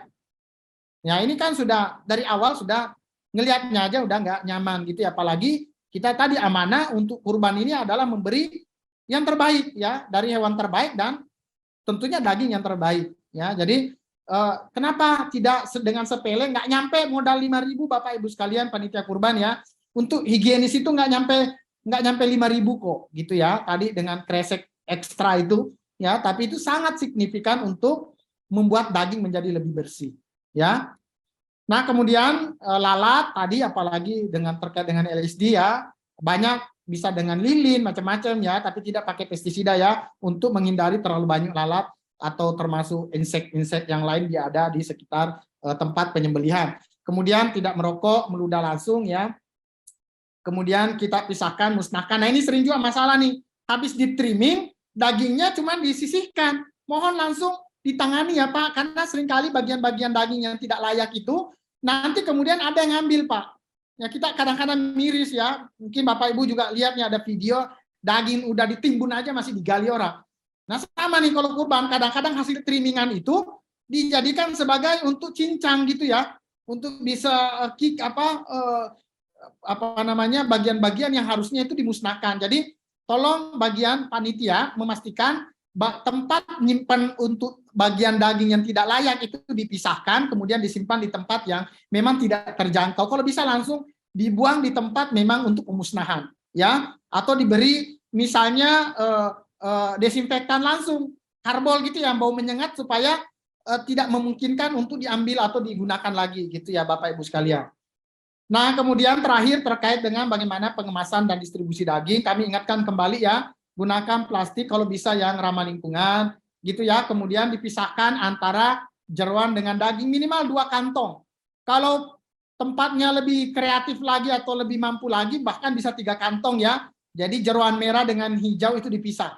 Tapi paling tidak 2 kantong untuk daging dengan jeroan. Ya, kemudian tadi mohon didistribusikan, jadi di hari yang sama ya. Tadi targetnya kalau bisa sebelum asar sudah terdistribusikan. Ya, Bapak Ibu sekalian. Ini hanya sebagai gambaran kantong yang biasa digunakan gitu ya, dengan ukuran biasa 2 liter gitu ya. Nah, ini saya lampirkan beberapa desinfektan alternatif atau bahan pencuci hama alternatif yang bisa digunakan oleh Bapak dan Ibu sekalian ya, dalam rangka nanti untuk desinfeksi tempat, termasuk misalnya ada ketemu bagian kulit gitu ya, yang kemudian ada benjol atau apa ya, paling tidak diberi garam dengan asam sitrat gitu ya. Jadi intinya garam dengan pH yang asam begitu, itu biasanya paling gampang untuk lawannya virus begitu ya. Kan ini kan virus semua ya. Jadi senyawa yang sifatnya asam itu adalah senyawa yang bisa menginaktivasi virus sebenarnya. Nah, ini beberapa contoh ya dari asam sitrat ya, kemudian termasuk misalnya pemutih pakaian pun kalau tidak ada yang lain, tapi kan agak mahal ya, mungkin bisa karbol ya yang ada, kemudian asam asetat ya, cuka makan juga bisa digunakan, terutama mungkin untuk bisa permukaan hewan yang tanda kutip kontak dengan bagian-bagian yang tadi di trimming. Baik, itu mungkin yang bisa saya sampaikan dulu sebagai pengantar diskusi ya, karena saya yakin bahwa nanti akan berkembang lebih menarik kalau tadi sebagai pengantar ini bisa kita diskusikan lebih lanjut. Baik, saya kembalikan kepada moderator. Baik, terima kasih banyak Dok Hadri, sangat lengkap sekali ya pemaparan materinya. Dok Hadri boleh minum dulu, mungkin tenggorokannya kering, silakan. Ya, baik, terima kasih. Sambil kita sampaikan juga kepada seluruh peserta yang ingin bertanya, silakan sampaikan pertanyaannya di kolom chat ya. Nanti panitia akan coba untuk share pertanyaannya, dan jangan lupa kita sampaikan bahwa panitia dari Dinas Ketahanan Kota Tangerang menyiapkan 3 buah door prize untuk penanya terbaik nih Dok Hadri. Jadi nanti jika ada pertanyaannya Dok Hadri dirasa itu pertanyaan yang bagus, kita akan langsung jadikan salah satu pemenang dari 3. Dan juga mungkin boleh apakah bertanya langsung nih panitia? Boleh ya? Bagi rekan-rekan yang ingin bertanya secara langsung bisa raise hand dan nanti kita akan ajak untuk berkomunikasi bersama. Ada? Oh, ada nih. Vivo 1902 ya. Boleh kita unmute? Halo, selamat pagi dengan Bapak atau Ibu siapa? Di mana? Selamat pagi, Dok. Oh. Saya Meti. Ya, maaf ini namanya pakai Vivo 1902 karena belum saya ganti. Permisi izin bertanya, yang pertama itu ini kan lagi PMK dan lato-lato LSD ya. Jadi untuk masyarakat yang akan melaksanakan penyembelihan hewan kurban itu seminggu sebelum penyembelihan itu SOP-nya bagaimana untuk biosecurity.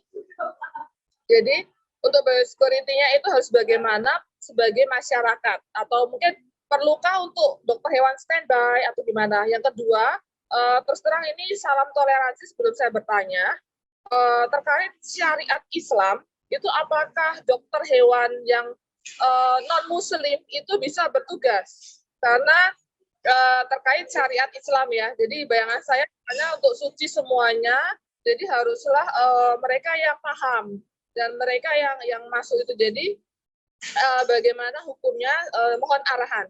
Terima kasih, gitu saja pertanyaan. Terima kasih. Baik, terima kasih banyak Dr. Meta dari Yogyakarta nih, lumayan jauh nih. Dok Hadri bisa langsung dijawab dulu terkait biosecurity dan juga dokter hewannya. Ya, baik, langsung ya. Baik, pertama memang terkait dengan biosecurity tadi ya, Ya ini memang betul ya, ini perlu diterapkan di semua titik ya, terutama mungkin kalau tempat penyembelihan belum ya, karena biasanya di tempat penyembelihan itu umumnya hewan itu baru datang 1-2 hari sebelumnya. Nah titik kritikalnya adalah di tempat-tempat penjualan yang memang kalau kita lihat dari beberapa minggu yang lalu aja udah rame gitu ya. Nah itu betul, jadi mau tidak mau mereka harus sudah mempersiapkan hal-hal yang tadi sudah kami sampaikan. Bagaimana pemeriksaan lapor dulu ya. Kenapa tadi kami sampaikan ada persetujuan, karena dengan demikian maka dinas tahu, sehingga nanti kalau ada apa-apa dinas bisa ya ikut merespon kalau terjadi sesuatu. Nah, dengan tadi menyiapkan semuanya itu adalah bagian dari biosecurity. Ya, tadi tempat penanganan limbah, kemudian untuk desinfeksinya, kemudian hewan dipastikan sehat, ya yang dilalu lintaskan juga ada SKKH-nya dan seterusnya. Jadi saya kira betul ya dok ya, tadi apa namanya Dokter Meta ya, ya. Jadi itu perlu diantisipasi ya jauh-jauh hari memang. Dan ini juga menjadi perhatian ya disampaikan ya, tadi mungkin saya sudah singgung bahwa seringkali kita itu kan panitia itu kan sudah deal dengan tempat-tempat baik itu tempat penampungan atau tempat mungkin masih di farm tanda kutip gitu ya. Nah, sehingga mereka harus paham betul. Kalau bisa dari awal memang ada kesepakatan bahwa garansinya adalah hewan sebelum dikirim, kalau dia tidak memenuhi syarat yang dipilih maka itu harus bisa diganti, gitu ya. Nah, untuk mengurangi resiko buat yang penjual sendiri, maka biosecurity harus diterapkan. Karena jangan sampai nanti kemudian kecolongan, ya ada hewan karena masih beberapa minggu gitu ya, beberapa penyakit ini kan masa inkubasinya itu kan hitungannya beberapa hari begitu, sehingga ada resiko gitu kalau misalnya nanti kemudian memasukkan hewan yang tidak sesuai atau yang berisiko ke tempat yang sama. Nah, mungkin bagian dari antisipasi kepada para penjual, kalau bisa hewan yang setiap kedatangan itu jangan digabung, ya. Jadi punya sekat-sekat untuk tempat di tempat penjualan begitu ya. Per wilayah atau per kedatangan itu sebaiknya itu dipisah, meskipun memang kadang-kadang tidak mudah. Nah, itu yang mungkin paling tidak nanti lebih memudahkan ya untuk kalau terjadi apa-apa begitu ya. Satu identifikasi maupun nanti untuk penanganan. Nah, kemudian ya kalau masalah standby ya memang ini saya kira sudah ya dinas-dinas sudah biasanya dinas itu sudah standby sebulan sebelumnya rata-rata begitu ya. Ya, sebelumnya juga sudah, tetapi untuk kurban itu biasanya begitu. Cuman memang kembali lagi keterbatasan petugas kan gitu ya. Dengan jumlah petugas dinas itu kan bahkan ya kalau mungkin yang kita ketahui dari kita yang ada di sini mungkin masih ada dinas yang menangani kesehatan hewan dan Kesmafet. Yang parah itu berapa daerah yang mungkin dinasnya aja nggak tahu, jangan-jangan nggak ada bidang yang menangani. Ya, nah ini mungkin menjadi perhatian sehingga memang ini kerjasama yang perlu ya, termasuk dengan PDHI gitu ya, termasuk kami misalnya di kampus dengan pelibatan mahasiswa begitu ya. Kemudian ada pelatihan. Karena yang bertugas ini kan tidak harus dokter hewan. Dan saya catat tadi ya, nggak harus yang muslim ya, karena ini bicara tentang kesehatan nggak. Kalau terkait dengan nanti yang menyembelih, memang ada syarat yang penyembelihnya ya, atau yang akan berkurban. Tetapi yang bertugas, apalagi sebagai tugas profesi itu kan tidak ada, sangat universal. Ini siapapun ya, dengan agama apapun itu boleh ya untuk terlibat di dalam pengamanan ya penyelenggaraan kurban ya, apalagi bicara tentang kesehatan hewannya begitu ya. Jadi kami malah sangat dukungan dari semua pihak begitu ya. Bahkan tadi ya termasuk para medis, minimal kalau misalnya ini mungkin sebagai masukan dari saya juga, tapi nggak usah terlalu detail ngajarin orang jadi dokter hewan gitu ya. Saya kadang-kadang juga agak nggak nyaman juga. Ya saya ajarin jadi dokter hewan, 2 hari jadi dokter hewan. Saya kira janganlah, itu berlebihan. Yang bagus itu adalah melatih para yang memang bukan dokter hewan, minimal tahu gejala hewan sehat dengan tidak sehat. Sehingga kalau ada sesuatu nanti dikoordinasikan dengan dokter hewan yang berwenang. Gitu loh Bapak Ibu sekalian ya. Itu udah sangat membantu. Jadi nggak mungkin juga dokter hewan semua yang turun ke lapangan. Tetapi tadi ya, para medik ya, itu bisa diajarkan hal-hal yang umum sifatnya. Tidak perlu bilang sudah jadi dokter hewan dalam sehari ya, saya kira berlebihan juga. Tapi paling tidak bahwa mereka tahu batasan-batasan, termasuk pedagang diajarin, nggak masalah. ya. Hal-hal yang terkait hewan sehat itu ciri-cirinya apa, yang tidak sehat ciri-cirinya apa, yang tidak sehat itu kalau terjadi lapornya kemana, itu penting, ya. Karena tadi saya katakan Tangerang saja itu sampai 1.500 titik pemotongan. Jadi hari ini misalnya ya nggak apa-apa, misalnya gimana sih? Makanya tadi saya singgung beberapa ciri hewan yang misalnya LDS-nya ada keropeng, ada benjolan begitu ya. Itu nggak masalah, bisa diketahui oleh semua pihak begitu ya. Nah, nanti mungkin menengahnya ada di teman-teman di paramedik. Nah, untuk memastikan apa itu diagnosanya keluar gitu ya, memastikan jenisnya apa itu nanti biarkan kita serahkan ke dokter hewan yang memang mereka yang punya tanggung jawab di bidang atau profesi terkait dengan penyakit hewan. Mungkin itu ya. Jadi nggak ada masalah yang non Muslim terlibat di dalam membantu memastikan gitu ya, monitoring, memastikan kesehatan hewan, melakukan pemeriksaan kesehatan hewan ya. Jadi jangan sampai nanti ada kesan syarat hewan sehat itu kan buat kurban, yang memeriksa dan menyatakan sehat harus Muslim, enggak ya. Jadi bisa siapa saja ya dokter hewan ya untuk menyatakan bahwa hewan itu sehat. Mungkin itu kali Dokter Binol ya. Mudah-mudahan bisa dengan jelas ya Pak Ipa, Dokter Meta ya tadi. Iya, artinya biosecurity ini pembatasan pemisahan hewan sejak di tempat penjualan hingga ke penampungan ya di panitia ya Dok Adri harus sedetail dan serapat mungkin ini pembatasannya. Dan juga Dokter Meta artinya di bagian penjaminan higiene sanitasi dari hewan bahkan sampai dagingnya nanti ya pemeriksaan liver atau hati apakah ada cacing atau enggak tuh masih butuh bantuan Dokter Meta dan juga dokter-dokter lainnya ya. Oke, semoga menjawab. Kemudian ini yang raise hand, kayaknya lebih seru yang raise hand dulu nih Dok Adri ya. Boleh ya? Silakan. Ya. Oke, dari Prasetyo Budi kita coba unmute. Halo Pak Prasetyo Budi. Halo Pak. Ya, boleh info dari mana lokasinya dan dari instansi apa? Selamat pagi Pak Dokter. Saya Prasetyo Budi, posisi saya ada di Tiga Raksa Pak. Tiga Raksa. Dari kelurahan atau apa nih Pak? Apanya? Kelurahan Pak, kecamatan ya. Kecamatan. Oke, monggo Pak Budi. Pak Dokter, mohon maaf, kebetulan kan saya ini kan nggak terlalu paham tentang penyakit ya, PMK itu Pak Dokter. Nah, tapi di lokasi ini kebetulan saya itu kan diminta jadi yang mengelola korban. Nah, yang ingin saya tanyakan itu sebenarnya apakah kebetulan kan memang kita belum beli sapi.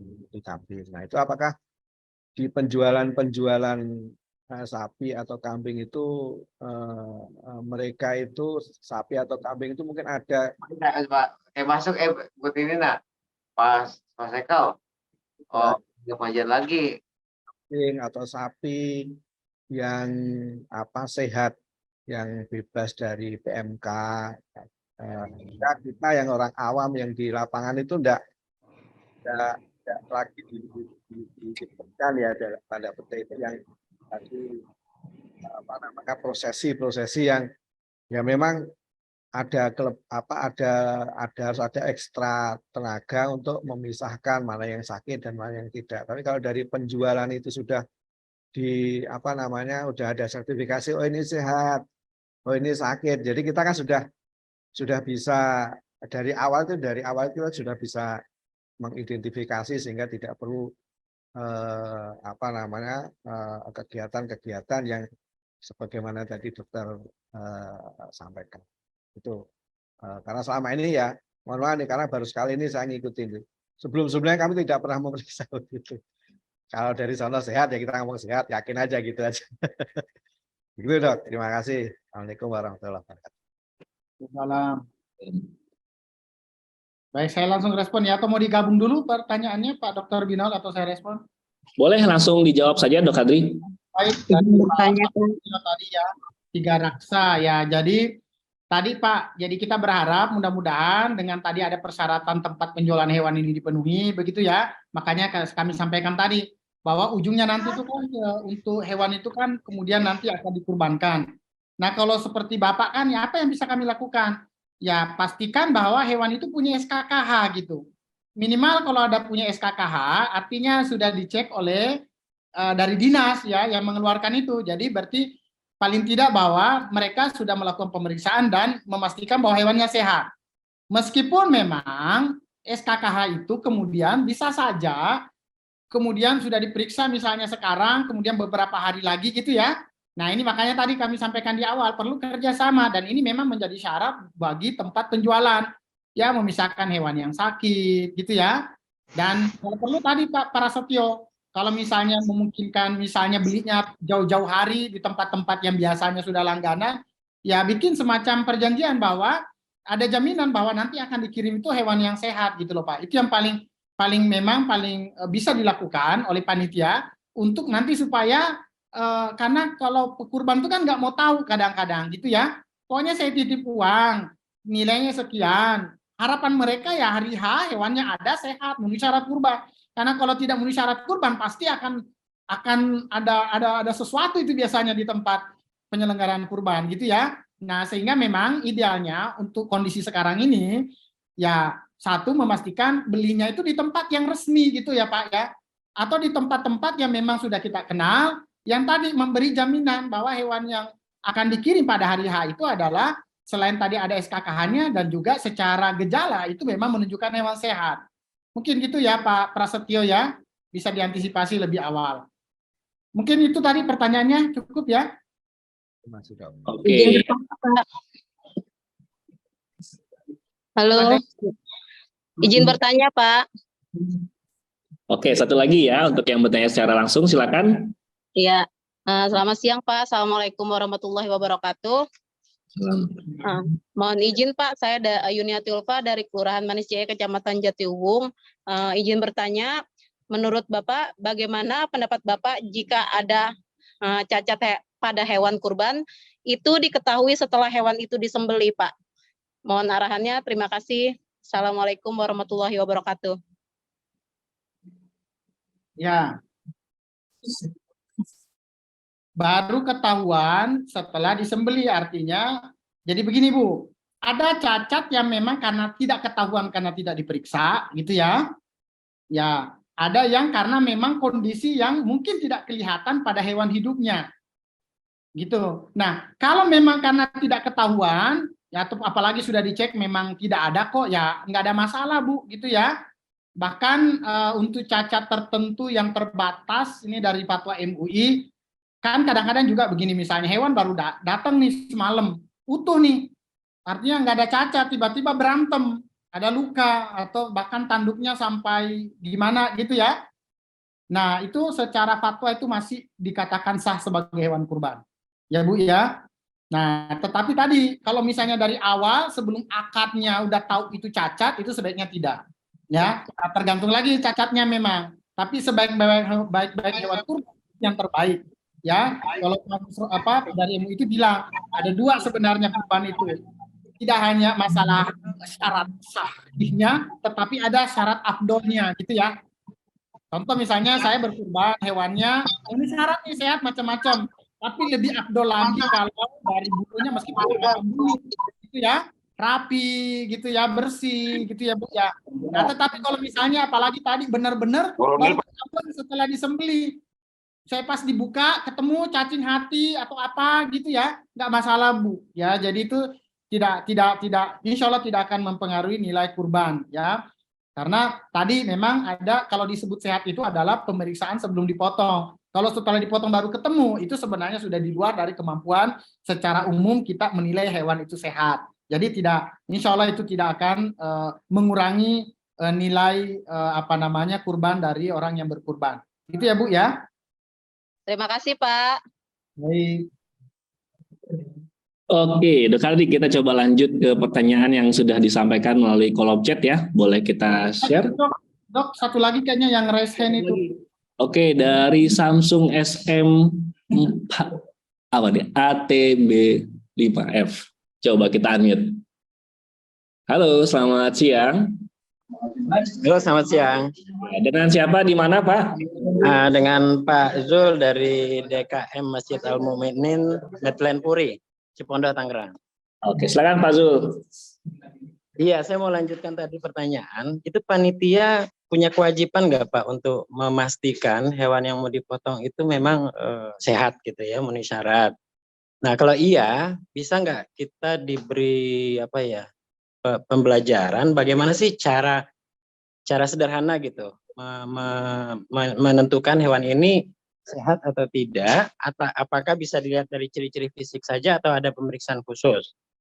Nah, kemudian selanjutnya, apabila kita menemukan hewan ada ciri-ciri tidak sehat, itu berhak nggak kita menolak? Karena ada juga para kurban itu yang langsung datang membawa hewannya gitu loh, kita tolak gitu Pak. Dan bagaimana penanganan selanjutnya? Karena selama ini kami terus terang nggak tahu harus kemana gitu Pak. Terima kasih. Ya baik Pak. Langsung respon ya Pak Dr. Binol ya. Jadi bisa Pak, secara umum kan satu, kan syarat kurban itu tadi sehat, ya tadi misalnya paling gampang melihat hewan sehat atau tidak itu satu, dia masih mau makan gitu ya. Geraknya masih lincah, bulunya itu tidak kusam. Kemudian tidak ada tadi tanda-tanda kecacatan tadi ya Bapak Ibu, Bapak ya.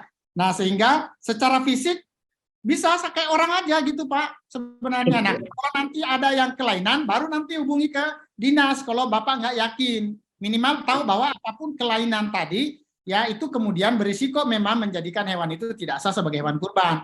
Ya, tadi ya. Nah, bagaimana kalau orang udah bawa kemudian itu ternyata hewannya nggak sehat, apa yang harus dilakukan? Nah, ini bagus nih pertanyaannya. Jadi tidak, karena begini Pak, tolong tidak, kalau bisa penolakan itu terakhir. Ya, karena menolak itu jangan sampai juga dia tetap menyembelih ke tempat lain. Jadi tolong disampaikan bahwa kalau hewan itu sudah masuk kategori tadi yang di luar yang boleh ya, tadi saya sudah sampaikan, misalnya dia itu cacatnya sampai kurus hewannya, kemudian ada gejala yang memang kelihatan berat, itu ya apakah salipannya berlebihan, kemudian sampai ada luka, ada memar, ada keropeng atau apa begitu ya. Disampaikan ke yang kurban, Pak, syarat kurban itu adalah hewan yang seperti ini, bla bla bla tadi ya Pak ya. Nah kalau misalnya dia ada kelainan, ya apalagi misalnya cacat gitu ya, cacat saja misalnya, telinganya nggak ada sebelah atau apa, misalnya gitu ya, disampaikan bahwa ya ini memungkinkan kalau dipotong bisa aja dipotong, meskipun nilainya adalah mungkin tidak lagi sebagai hewan kurban, tetapi dia sebagai hewan sedekah. Nah, kalau terkait penyakit, tadi saya sudah sampaikan, Pak. Makanya kenapa Pak panitia itu harus mempersiapkan pemotongan darurat. Tiba-tiba ada bawa hewan, gejalanya PMK. Ya memang, apalagi berat. Nah, kalau ditolak, itu malah justru berisiko untuk kemudian kemana-mana. Jadi lebih baik dipotong di tempat itu, di tempat yang terpisah ya Pak ya. Atau kalau misalnya memang tidak memungkinkan, dipotongnya terakhir. Setelah semua selesai gitu ya, nggak ada lagi penanganan, baru dipotong terakhir. Dengan tadi ditangani ya sesuai yang saya sudah sampaikan di awal sebagai masuk dalam kategori pemotongan bersyarat gitu mungkin Pak ya. Jadi sedapat mungkin tidak menolak, tetapi disampaikan bahwa mungkin hewannya tidak lagi memenuhi syarat sebagai kurban gitu mungkin ya. Insya Allah punya nilai sedekah kalau masih mungkin dikonsumsi ya. Kalau memang udah sangat parah ya nanti lebih baik lagi Bapak menghubungi dinas kalau menemukan seperti itu, biar nanti dari dinas yang memutuskan ya, apakah akan dipotong darurat atau dia hanya kelainan yang sifatnya fisik yang tidak berpengaruh terhadap daging maupun penularan penyakit hewan, sehingga sebenarnya ya pilihannya tinggal mau sedekah atau mau ditukar. Kalau tidak beresiko sebagai hewan yang menularkan penyakit, itu masih mungkin untuk ditukar. Tapi kalau bisa biar dari petugas dinas yang bantu identifikasi ya Bapak ya, karena kadang-kadang penyakit itu tadi tidak gampang. Ya tidak bisa dipelajari hanya setengah hari atau 1 hari. Jadi kalau ada, jangan langsung ditolak. Kalau memang tadi yang saya sebutkan ciri-cirinya, mohon menghubungi dinas. Biar nanti dinas yang kemudian memutuskan. Termasuk nanti akan mengkawal, karena kalau ada pemotongan bersyarat, itu memang harus diawasi. Supaya jangan sampai nanti malah ternyata penanganannya bermasalah gitu ya. Justru malah limbahnya kemana-mana, kemudian darahnya kemana-mana gitu ya. Jadi begitu ada keputusan untuk pemotongan bersyarat, maka sebaiknya, makanya tadi kenapa dilaporkan ke dinas, sehingga juga pada waktu eksekusi juga bisa didampingi atau bisa disaksikan oleh petugas dinas. Mungkin gitu ya Pak ya. Pak Samsung tadi, Pak Sam. Ini Pak dari Zul. Samsung, maaf, bukan Pak siapa nama tadi saya lupa. Pak Zul, Dok Hadri. Ya, Pak Zul, oke, Zul, dari ya. Benar Ya. ya, tadi ya mungkin perlu juga diingatkan kembali bahwa mungkin yang sedang trending topik penyakitnya pada hewan ternak kita ya PMK dan LS ini ya Pak Zul. Jadi mohon juga dipusatkan perhatian pemeriksaannya itu bisa di area sekitar mulut dan kuku gitu ya, yang menjadi ciri khas terutama dari PMK dan juga LSD. Jadi kelihatan banget tuh mulut, kuku dan juga benjolan-benjolan kulit ada apa enggak. Kalau misalnya udah nggak ada ya insya Allah aman dan bisa masuk ke kandang penampungan ya. Oke, sudah tidak ada yang resen, kita akan coba beralih ke pertanyaan via kolom chat. Dok Hadri, apakah ada waktunya hingga pukul 11.50? Ya, sebelum ya 50 ya. Siap. Ya. Oke, siap. Kita ngebut saja ini. Dirangkum kan beberapa pertanyaan, siapa tahu bisa sekalian gitu ya. Oh, ini udah ada. Oke, kita straightforward saja ya Dok ya. Boleh dibuka? Kenapa? Ya, udah. Tadi di share lagi aja. Saya tadi kok hilang. Sebentar, OTW. Ya, baik. Pertanyaan pertama, pada saat mau disembelih hewan kurban baru menunjukkan gejala. Apakah sah sebagai hewan kurban? Kalau baru gejala itu baru muncul, hampir tidak ada penyakit tiba-tiba gejalanya tadi ya, tiba-tiba parah banget. Jadi hampir dipastikan bahwa itu boleh disembelih. Karena kemungkinan gejala itu adalah gejala yang ringan. Secara syariahnya juga saya sudah sampaikan tadi bahwa itu dimungkinkan dan sah menurut MUI. Ya, jadi tadi beli belum ada gejala, tiba-tiba pas mau disembelih baru tuh muncul tuh gitu, ada keropeng, ada benjol atau ada tadi mulai ada kok kelihatan kayak ada lepu dikit gitu ya. Kok curiga gitu ya. Nah, cuma tadi penanganannya harus dipastikan bahwa sesuai tadi yang sudah saya sampaikan, bahwa apakah sah, insya Allah itu sah. Itu ya. Pertanyaan pertama. Kedua, apakah daging pasca atau sedang masa inkubasi sembelih nilai gizinya bagaimana? Daging sebenarnya secara gizi tidak terlalu signifikan berubah ya. Cuma memang itu akan ada beberapa hal akan sedikit berubah. Ya, contoh misalnya penyakit karena PMK misalnya gitu ya. Itu biasanya pH daging misalnya tidak terlalu bagus turunnya, sehingga memang secara juisinya daging gitu ya, keempukannya bisa saja terpengaruh karena hewan yang sakit biasanya dia cadangan energinya, mungkin saya bahasakan gampang gitu ya Dokter Binol ya, itu memang akan terpakai sehingga untuk menjadi daging mencapai kualitas terbaik itu memang otomatis dia tidak bisa memenuhi itu, jadi akan bisa berpengaruh terhadap ke kualitas daging gitu ya Bapak Ibu sekalian ya. Nah, cuman kadang-kadang kita nggak kelihatan. Kenapa? Karena masak dagingnya lebih banyak bumbunya dari daging. Jadi ya sudah, yang nggak empuk pun jadi empuk. Ya, apalagi dibikin rendang, macam-macam gitu ya. Nah, itu biasanya jadi buat orang awam kadang-kadang nggak terlalu ngelihat tuh bedanya. Tapi kalau orang yang biasa makan daging bisa mungkin ya tahu. Tapi intinya bahwa apapun itu ya diupayakan sejak awal bahwa kita ingin memberi yang terbaik kan gitu ya. Jadi seperti itu. Kemudian apakah apabila pasca tersuntik antibiotik dan tersembelih sebelum withdrawal? Nah, ya, jadi gini, ya perlu ini mungkin juga edukasi ke semua, termasuk ke tempat penampungan gitu ya. Karena yang paling riskan itu di tempat-tempat penampungan itu penggunaan obat. Kalau di tempat penyembelihan saya kira nggak ada gunanya memberi, toh juga udah mau dipotong gitu ya. Nah, bahwa antibiotik, iya. Jadi pemberian antibiotik sebelum masa withdrawal time atau henti obatnya habis, itu akan menimbulkan residu, sehingga itu berpotensi secara jangka panjang itu akan memberi gangguan ya kesehatan bagi manusia, termasuk nanti kejadian resistensi antimikrobial atau antibiotik, ya atau efek-efek lain yang terkait dengan residu yang ada pada hewan. Jadi sedapat mungkin memang tidak melakukan pengobatan ya, treatment ya, terutama apalagi di tempat penyembelihan, misalnya baru datang besok mau disembelih ada hewan sakit dikasih antibiotik, itu udah pasti nggak bisa. Nah, kalau di tempat penampungan bagaimana? Tergantung waktunya ya, makanya juga kenapa sekali lagi komunikasi dengan dinas supaya nanti bisa dibantu oleh dinas. Misalnya sekarang ini kan masih 3 minggu lagi misalnya kurban gitu ya, 3 minggu lagi ya. Sekarang tanggal ya taruhlah 2 minggu yang menjelang 3 minggu gitu ya. beberapa antibiotik yang withdrawal time-nya 2 minggu kan artinya masih bisa dipakai gitu ya. Pada kondisi tertentu masih bisa. Tetapi ya tolong tadi dikasihkan mana yang boleh digunakan sehingga menjelang misalnya seminggu sebelum kurban ya harusnya yang akan dijual kalau misalnya ada hewan sakit boleh nggak dikasih antibiotik? Boleh, tetapi mohon untuk tidak dijual karena akan disembeli gitu ya. Jadi di treatment untuk kemudian ya nanti mungkin bisa dijual di waktu yang berbeda. Nah ini mohon menjadi perhatian kepada pedagang juga supaya tidak menjual sebagai hewan kurban yang memang diberi antibiotik atau diobati ya, di mana masa penyembelihannya itu sudah di luar dari masa henti obat, udah tinggal seminggu gitu misalnya gitu ya, apalagi tinggal beberapa hari gitu. Mungkin gitu ya Kak Dr. Binol ya untuk 3 pertanyaan ini. Oke, masih ada dok. Ke pertanyaan kedua, ini dari Teli PRKPK. Selamat pagi, panitia bolehkah diinfo nomor HP langsung? Wah ini rahasia nih. Nanti bisa kita ke Puskeswan ya dok Adri ya. Mungkin kita bisa share untuk alamat emailnya ya. Ya.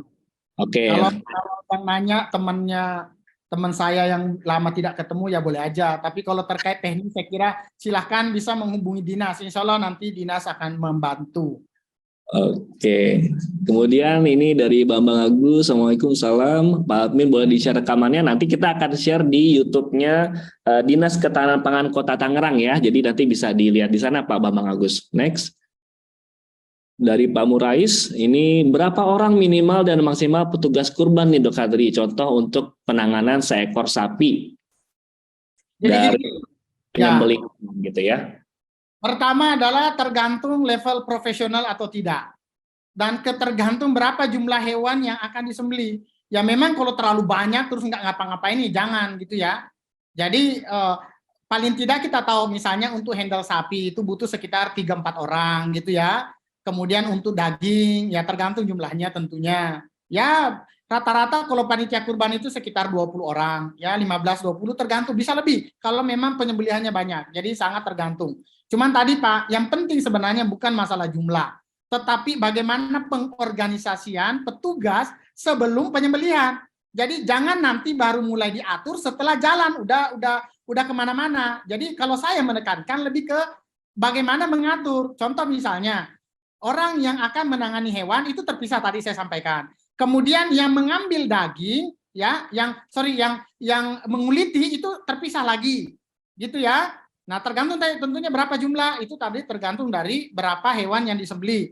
Kemudian yang mengantarkan daging dari tempat pembagian tadi, pengulitan, pembagian karkas itu ke tempat pemotongan daging, itu kalau bisa ada orangnya, meskipun 1-2 orang cukup, ya. Nah, kemudian nanti yang bagian motong-motong. Nah, ini harus terpisah. Yang motong-motong nggak boleh tadi bagian nganter-nganter, ngambil daging dari tempat kotor, begitu ya. Jadi tadi hitungannya kurang lebih seperti itu Pak. Jadi memang tidak ada standar, tapi paling tidak saya katakan tadi berarti yang hewan, kalau hewannya nggak banyak gitu ya, apalagi kalau sapi gitu ya, mungkin perlu agak orang profesional tentunya kalau sapi begitu ya. Kalau kambing domba kan lebih sederhana. Kalau cuma motong 3 ekor kambing domba 2 orang juga cukup gitu ya. Tapi kalau sapi ya paling tidak biasanya 4 orang ya. Tapi bukan kemudian kalau 10 berarti 40 orang dok, enggak ya. Jadi ada nanti hitungan secara kan nanti petugas juga bergantian gitu ya. Tapi dengan jumlah misalnya di atas 10 pun rata-rata pengalaman kami ya dengan orang yang kurang dari 10 orang itu bisa ya, apalagi kalau orang yang memang sudah terlatih. Biasanya mereka tuh cuma 6 orang, 7 orang itu bisa motong sampai tukang potong ya Pak dengan timnya ya, karena ada yang untuk perbahan hewan ya, itu bisa sampai 15 ekor gitu ya. Jadi tergantung. Tapi kalau yang nggak pernah nanganin hewan ya kadang-kadang ya ramenya doang, tapi ya hewannya malah jadi semakin stres ya. Mungkin gitu ya Pak ya. Oke, ini lebih enak kalau punya restraining box ya Dok Adri ya. 1 orang juga kayaknya cukup nih buat handle sapi. Kalau ada tempat ini ya 2 orang cukup gitu ya. Paling tidak ada yang operator untuk di peralatannya dengan yang.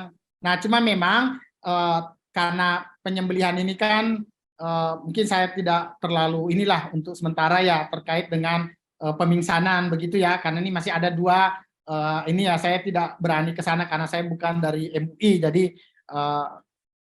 kalau restraining yang dimaksudkan sekarang banyak tuh bikin restraining ya untuk memudahkan sehingga nanti tetap dipotong biasa begitu ya. Ya itu juga sangat membantu begitu ya. Apapun bentuknya tadi ya, restraining itu bisa dimodifikasi kadang-kadang ya. Ya, tapi jangan juga uji coba baru pada waktu kurban malah jadi hewannya malah ngamuk, malah berisiko buat orang begitu ya. Jadi mohon apa yang akan digunakan ada uji coba dulu sebelum hari H. Kenapa? Karena kalau hari H itu kan kadang orang udah banyak berkumpul, ya ada anak kecil macam-macam, itu kadang-kadang kita susah. Jadi mohon kalau ada yang ingin diuji cobakan di sesuatu yang baru, mohon diuji cobakan terlebih dahulu. Mungkin itu ya Pak Dr. Binol ya. Oke, kita lanjut ke pertanyaan selanjutnya. Masih ada dari Pak Dedi, Kreo Selatan, terkait pelaporan pada pelaksanaannya, apakah masih sama dengan yang tahun lalu atau sekarang menggunakan aplikasi nih dari DKP? Nanti akan ada pengarahan ya Pak Dedi ya, akan ada pengarahan selanjutnya dari Dinas. Oke, next. Ya, ini terkait dengan, nah ini juga sering nih, yang kalau di kota-kota kayaknya udah jarang ya, tapi masih ada juga kadang-kadang di tempat-tempat yang terpencil ya, di kebunnya.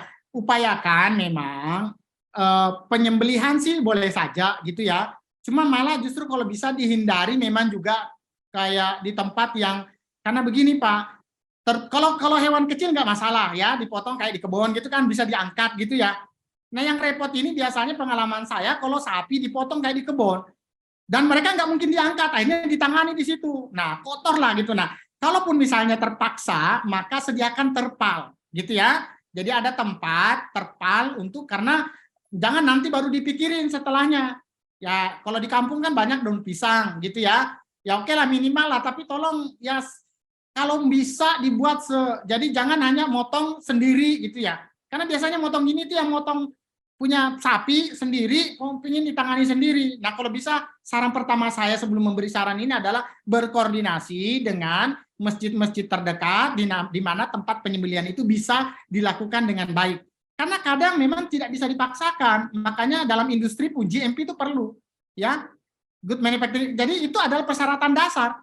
Nah, kalau udah di tanah melakukan penyembelihan, ya resikonya untuk jorok itu besar sekali gitu. Jadi saran saya itu dihindari. Tapi kalau misalnya memang hanya di kampung itu tempatnya dan memang yang kurban ternyata cuma satu orang di kampung dan tidak ada, saya saran pertama pilih tempat yang misalnya tadi ada mungkin musola atau apa gitu ya. Biasanya kan mereka tempat punya halaman yang cukup bersih, tapi ya selalu memastikan bahwa darah dan seterusnya digali gitu ya, supaya tidak kemudian berceceran kemana-mana. Penanganan jeroan juga dilakukan dengan baik. Mungkin itu ya. Kalau sudah tidak ada alternatif semuanya, baru tadi siapkan terpal gitu ya. Kemudian nanti tetap disiplinkan orang yang motong daging, jangan yang motong tadi, karena cenderung nanti nginjek naik kemana-mana, akhirnya ya awal-awal bersih. Makanya selalu kami sampaikan bukan saja menyiapkan tempat yang bersih, tetapi bagaimana menjaga selama proses tetap bersih, itu yang repot.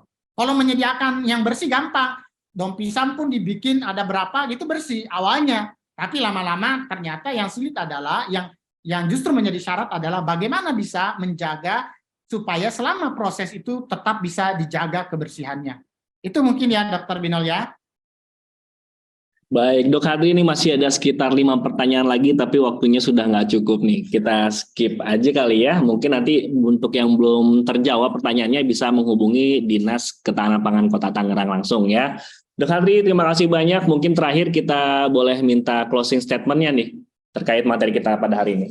Ya, baik. Pertama bahwa semangat kurban jangan kendor ya dengan situasi PMK maupun LSD saat ini. Jadi jangan kendor, bahkan mungkin menurut saya ini selalu segala sesuatu itu ada hikmahnya. Jadi mudah-mudahan malah di hikmah di lain dari tadi bahwa memang di satu sisi ada hal yang mungkin membuat ketidaknyamanan, tetapi ya mudah-mudahan ini membuat kita menjadi lebih peduli ya, peduli dengan bagaimana kesehatan hewan, bagaimana penanganan hewan yang baik, bagaimana daging ditangani menjadi lebih baik, bagaimana penanganan limbah dengan baik. Jadi kita ambil hikmahnya saja, sekali lagi tidak usah khawatir berlebihan, kita tetap semangat, tetapi kita bisa melakukan hal-hal yang menjadi memang bagian dari tanggung jawab kita. Karena kurban itu disyaratkan tadi dari hewan yang terbaik, harusnya menjadi sampai pada daging yang terbaik. Jadi ini menjadi hal yang perlu menjadi perhatian buat kita semua. Dan buat konsumen tidak usah khawatir, insya Allah karena ini adalah dagingnya ini aman untuk dikonsumsi, jadi nggak usah nanti khawatir yang nganter daging dibilang ini aman nggak, ini wah takutnya nggak mau makan daging selama kurban ini karena ada penyakit. Jadi nggak usah ya. Jadi kita melakukan tadi tanggung jawab kita bersama dalam rangka terutama untuk mencegah atau tidak menyebarkan agen penyakit ini ke lingkungan termasuk ke hewan. Mungkin itu Dr. Binol. Dan buat Dinas saya kira terima kasih juga atas kepercayaannya pada hari ini ya. Saya mungkin juga kalau ada hal yang kurang berkenan selama penyampaian saya mohon maaf. Terima kasih. Assalamualaikum warahmatullahi wabarakatuh. Waalaikumsalam warahmatullahi wabarakatuh. Terima kasih banyak Dok Hadri, ini sangat lengkap dan mendetail ya. Terima kasih. Semoga artinya pesan yang disampaikan Dok Hadri adalah dari pekurbannya sudah menyiapkan yang terbaik. Kita pun sebagai panitia di DKM gitu ya juga memberikan pelayanan yang terbaik dan mendistribusikan daging-daging yang terbaik untuk para mustahik gitu ya Dok Hadri ya. Terima kasih banyak Dok Hadri, dan mungkin kita ada sedikit apresiasi untuk Dr. Hadri. Boleh disiapkan oleh panitia. Silakan. Di sertifikatnya.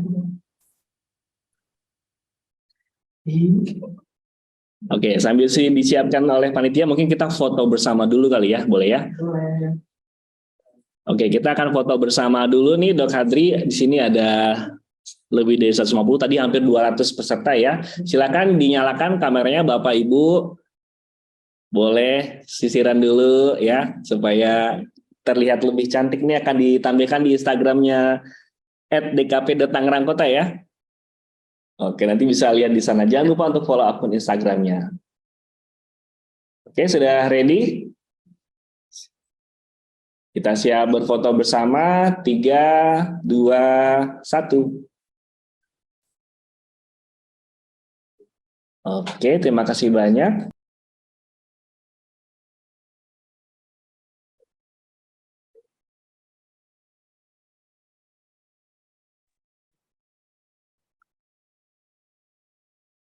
Oke, ini e-sertifikat untuk Dr. Hadri Latif, mohon diterima Dok. Ya, dikirim lewat WhatsApp aja. Ya, terima kasih banyak telah berkenan berbagi kepada kita semua terkait webinar hari ini tentang penyelenggaraan pemotongan hewan kurban 1444 Hijriah di tengah situasi penyakit mulut dan kuku, lumpy skin disease, dan kewaspadaan terhadap penyakit pes diabetes ruminal PPR. Terima kasih banyak, semoga berkah untuk kita semua, dan mohon izin nanti untuk materinya kita akan share ke panitia, dan rekaman dari Zoom ini kita akan tampilkan kembali di YouTube channelnya Dinas Ketahanan Pangan Kota Tangerang, Dok Hadri ya, mohon izin ya. Ya. Baik, terima kasih banyak Dok Hadri, semoga sehat selalu, semakin sukses, dan selamat menjalankan aktivitas berikutnya. Terima kasih. Terima kasih, dan mohon pamit ya Bapak Ibu sekalian. Assalamualaikum. Waalaikumsalam. Terima kasih banyak Dok Hadri. Kita sampaikan juga untuk seluruh peserta bahwa akan diadakan pengarahan Satgas yang akan diadakan secara daring ya melalui Zoom ini pada tanggal 15 Juni 2023. Info lengkapnya akan disampaikan selanjutnya. Kemudian di Kota Tangerang juga telah dibentuk Satgas Hewan Kurban dari masing-masing, akan ada 2 orang yang akan bertugas ya. Apabila terjadi mendapatkan hewan-hewan yang diduga menderita penyakit, laporannya bisa disampaikan ke kelurahan masing-masing ya, nanti akan diteruskan ke dinas. Dan juga di samping itu hewan kurban di lapak pedagang hewan kurban yang telah diperiksa petugas akan diberi stiker khusus oleh dinas. Jadi tanyakan stikernya di penjual hewan kurban ya, apakah sudah resmi dan disetujui atau belum ya. Lebih baik seperti pesan Dr. Hadi tadi, belilah di lapak yang menjual yang telah mendapatkan persetujuan dari dinas. Oke, kemudian untuk 3 pemenang kita. Nah, ini kita akan sampaikan ya. Dok Wina, boleh kita pilih? Untuk 3 pemenangnya ini ada Bapak Prasetyo Budi dari Tiga Raksa, kemudian Ibu Yuniarti Ulfah dari Jatiuwung, dan satu lagi Bapak Zul dari Cipondoh. Deal? Oke ya.